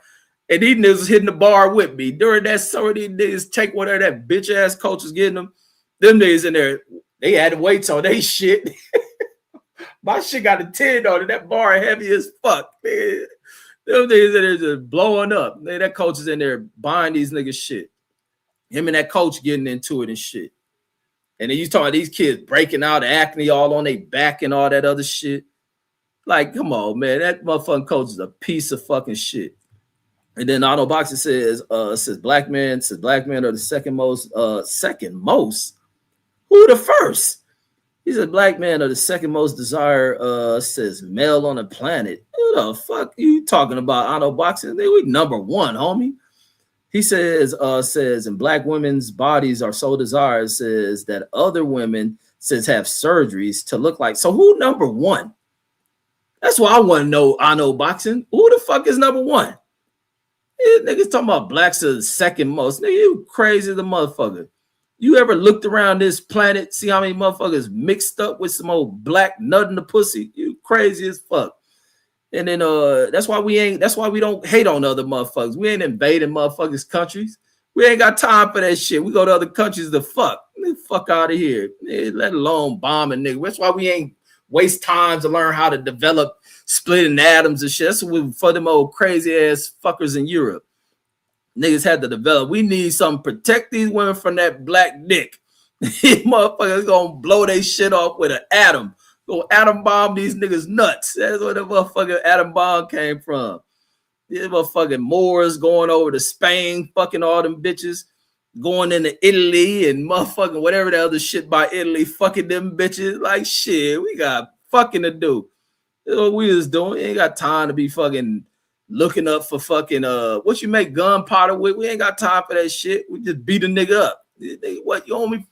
You claiming this bitch? Then why she fucking me? Pow, nigga, back up. That nigga go in this dungeon and figure out how to mix powder with a round ball and shit. Pussy. And Picasso, but I want to know who the fuck is number one. I know boxing. They talking about black people number two. Nigga, you crazy. Picasso says Spain and Europe says colonization. And then Otto Boxer says go look at the average Hispanic woman's body. Says when they turn 40, says they look like a square refrigerator. They didn't not a lot of them doing that. The ones from South America, I see so many Mexican or Latin women. They from South America, ones that have been coming over here from the little invasion of them from Venezuela, where the fuck come from. A lot of them got them ass surgeries. A lot of them girls definitely got the BBL shit. And then CJ was saying salute. He said he got the Hirachi 2K4s. And he was saying that was a Kobe All-Stars. Foodie says doctors and nurses says be getting addicted to a high-powered narcotics. Since I've been to a board hearing, says watching them all drugged out, says begging to get their license back, says what a waste. That's what that doctor like who I seen on Skid Row, and I did that documentary for my senior project. Like that shit fucked up. So that make it be like, damn, you go. Imagine you gotta go get some serious surgery and your doctor is strung out. Is it anybody to be like to report that shit? Like, hey, I think docking this bitch high, and this nigga going in for bypass surgery. Or do niggas act scared of the damn head doctor and don't say nothing? I'm scared to lose my job. I don't want to be a whistleblower and let you die on the table because the doctor high as fuck. And the CJ said the Kobe 2004 All-Star Game shoes. And then them shoes CJ had was hard than a motherfucker. On the box it says red. There we go. We back. He says go look at the 50-year-old white woman says versus the 50-year-old black woman challenge. Says you're gonna stay laughing. Says no woman can compete with our black woman. No, absolutely not. Absolutely. We got a high standard. That's why it's like it disgusting when you see broads who just have this just bozo standard in their beauty, like glue on hair and all this red and blue and blonde dumbass hair they put on their head and they use glue on their shit. Like, bitch, you pretty as a motherfucker. Fuck you caking all that makeup on and shit. Like, bitch, you pretty. What the fuck you doing? And then needing ass. And like you can be skinny, have no ass, still be pretty, little titties, still pretty. You have stretch marks, still pretty. Like, fuck you doing? You ain't gotta do all that shit. And then Picasso says all you gotta do is make sure your skin oil, that shit nice, your feet nice, that shit. Drink and eat the right shit so you taste good. Shit. And then and he says this dope thing says who was a basketball player says had a white girlfriend. Her father and brother says broke in, so he played dead. So he played dead in a tub full of water. Says they chased him. Says they chased him. Says until he flipped his car. So, boy, this nigga Picasso stories make zero fucking sense. So how did he get from the tub acting dead and shit? So he jumped out the tub, what, butt ass naked or something? Jumped in his car and flipped it? Because of that shit don't make no fucking sense. Are these two different stories, bro? Let me read this shit. He says this dope fiend says a basketball player says had a white girlfriend. Her father and brother broke in, so he played dead, says, in the tub full of water. They chased him. So this nigga's story is crazy. So when he jumped out the tub, when they check his post and shit, it is this nigga ain't dead, get him. So he jump out the water, get by him, find his car keys, and start the shit. So tell me the car is a push to start or something. So they chased him, says, until he flipped his car, says, on our street. The fuck is this nigga's story talking about? He says, South Padre. Nah, this nigga Picasso fucking crazy. That nigga crazy, man. What time does this I get off this shit? He says this article says I was reading says someone interviewed a killer in Brazil. Says he explained the details, says how he stalked these women, says all the way, says to the actual taking her life, says when you hear him, says it makes you think. No, that shit I've been watching with the interview with Kill, they going through all of that shit. He even interviewed this other sick ass nigga. The other thing bugged out is how they don't give these niggas the death penalty. They got the oldest serial killer in history. This nigga's up in the mountains just killing bitches. He brag about how they suffer, how he fought them, how he killed. He would walk around with a golden retriever or whatever that shit. And of course they go into Wonder Dog in their face, kissing and licking on them, and then that's when he got them. He killing the motherfuckers in the mountains while they on hikes. Like, and then he detailing this shit. And he don't give a fuck. He bragging about what he was doing. Like, these niggas is sick. All these fools they interview go into detail about what they did. I like, man, this shit is way out. And then these fools get the opportunity to do these interviews and gain fame, and you ain't about to execute. That's why people in the streets just rather kill you. Like, fuck all that court shit. Nah, he ain't do it. He innocent. He ain't do it. Yeah, we gonna find this nigga lacking out here on the streets and kill him because the court ain't gonna do shit. These old sorry ass suburbanite Barron Trump looking motherfuckers got the system all the way fucked up. And Ocasio says this article I was reading says someone. I read that one. And then I know Box says according to dating computer stats, says the only reason we ain't number one, says because of financial. Yeah, right. Says, but if a white man says and black man says finances are the same, says this black man take the number one spot. Don't nobody desire no white dudes. Women don't even have kids with them. That bullshit ass computer stat you read is bullshit. And then Ocasio says yes. And then Otto Boxer says our black women says are the only women says that stay beautiful as they age. Says white women says our last place says in that category because they sit too much in the snow. They ain't spending enough time in that sun. But I just think genetically they don't have what we have. And then Otto Boxer and they're rolling at they laughing at Picasso's shit. Says imagine Picasso says writing a novel. Oh my God. The people buy that shit gonna be like, man, send this nigga back to somebody to edit this shit. Says they're gonna be like Brother Man for the Fifth Floor wrote that shit. Says there's gonna be a lot of unanswered questions on that book, man. That nigga book just gonna be all over the place. That shit gonna be all over the place, man. I hope Picasso don't ever try to write no book by itself. But that's all I got. Damn, what the fuck is that? What the hell was that? About to hope that wasn't no bomb going off, or was it a loud ass motorcycle? That shit was loud, whatever the fuck it was, but it ain't shake nothing. And then Picasso says the first serial killer says in Laredo, Texas, says originally border patrol officer says who cheated on his wife, says and caught AIDS, says he got kicked out, says then went on a spree, says killing gays and prostitutes. And then he says a nuke just went off, and I hope that shit wasn't, but it would have rattled some shit. That shit was just loud. I don't know what the fuck that was. I know if it was a nuke, I expect to hear some shaking of the building and shit. But damn, that shit was loud, whatever the fuck it was. And these day and ages, shit, that's what I be worried about. Make sure it ain't the nuke, but at least this motherfucking house ain't fall down and shit, so I know I'm good. As long as the house don't fall down, no, they ain't dropped the big one. This ain't the big one, Elizabeth. They ain't hit us yet. They ain't hit us yet, but it's coming. One day it's coming from this idiot in the White House till they kick his ass out. But that's all I got, folks. I'm going to catch y'all on the next one, man. Peace out, man. Good talking with y'all on this one. He says, getting your that nuclear bomb position. You got to figure out where to blast that first shit. What if I faced the wrong way from what I was trained and shit? And because it says check out your news channel, man. I'm gonna check that shit after I get off of here. But they probably wouldn't update it now. I just heard whatever it was. But peace out, folks. I'm out.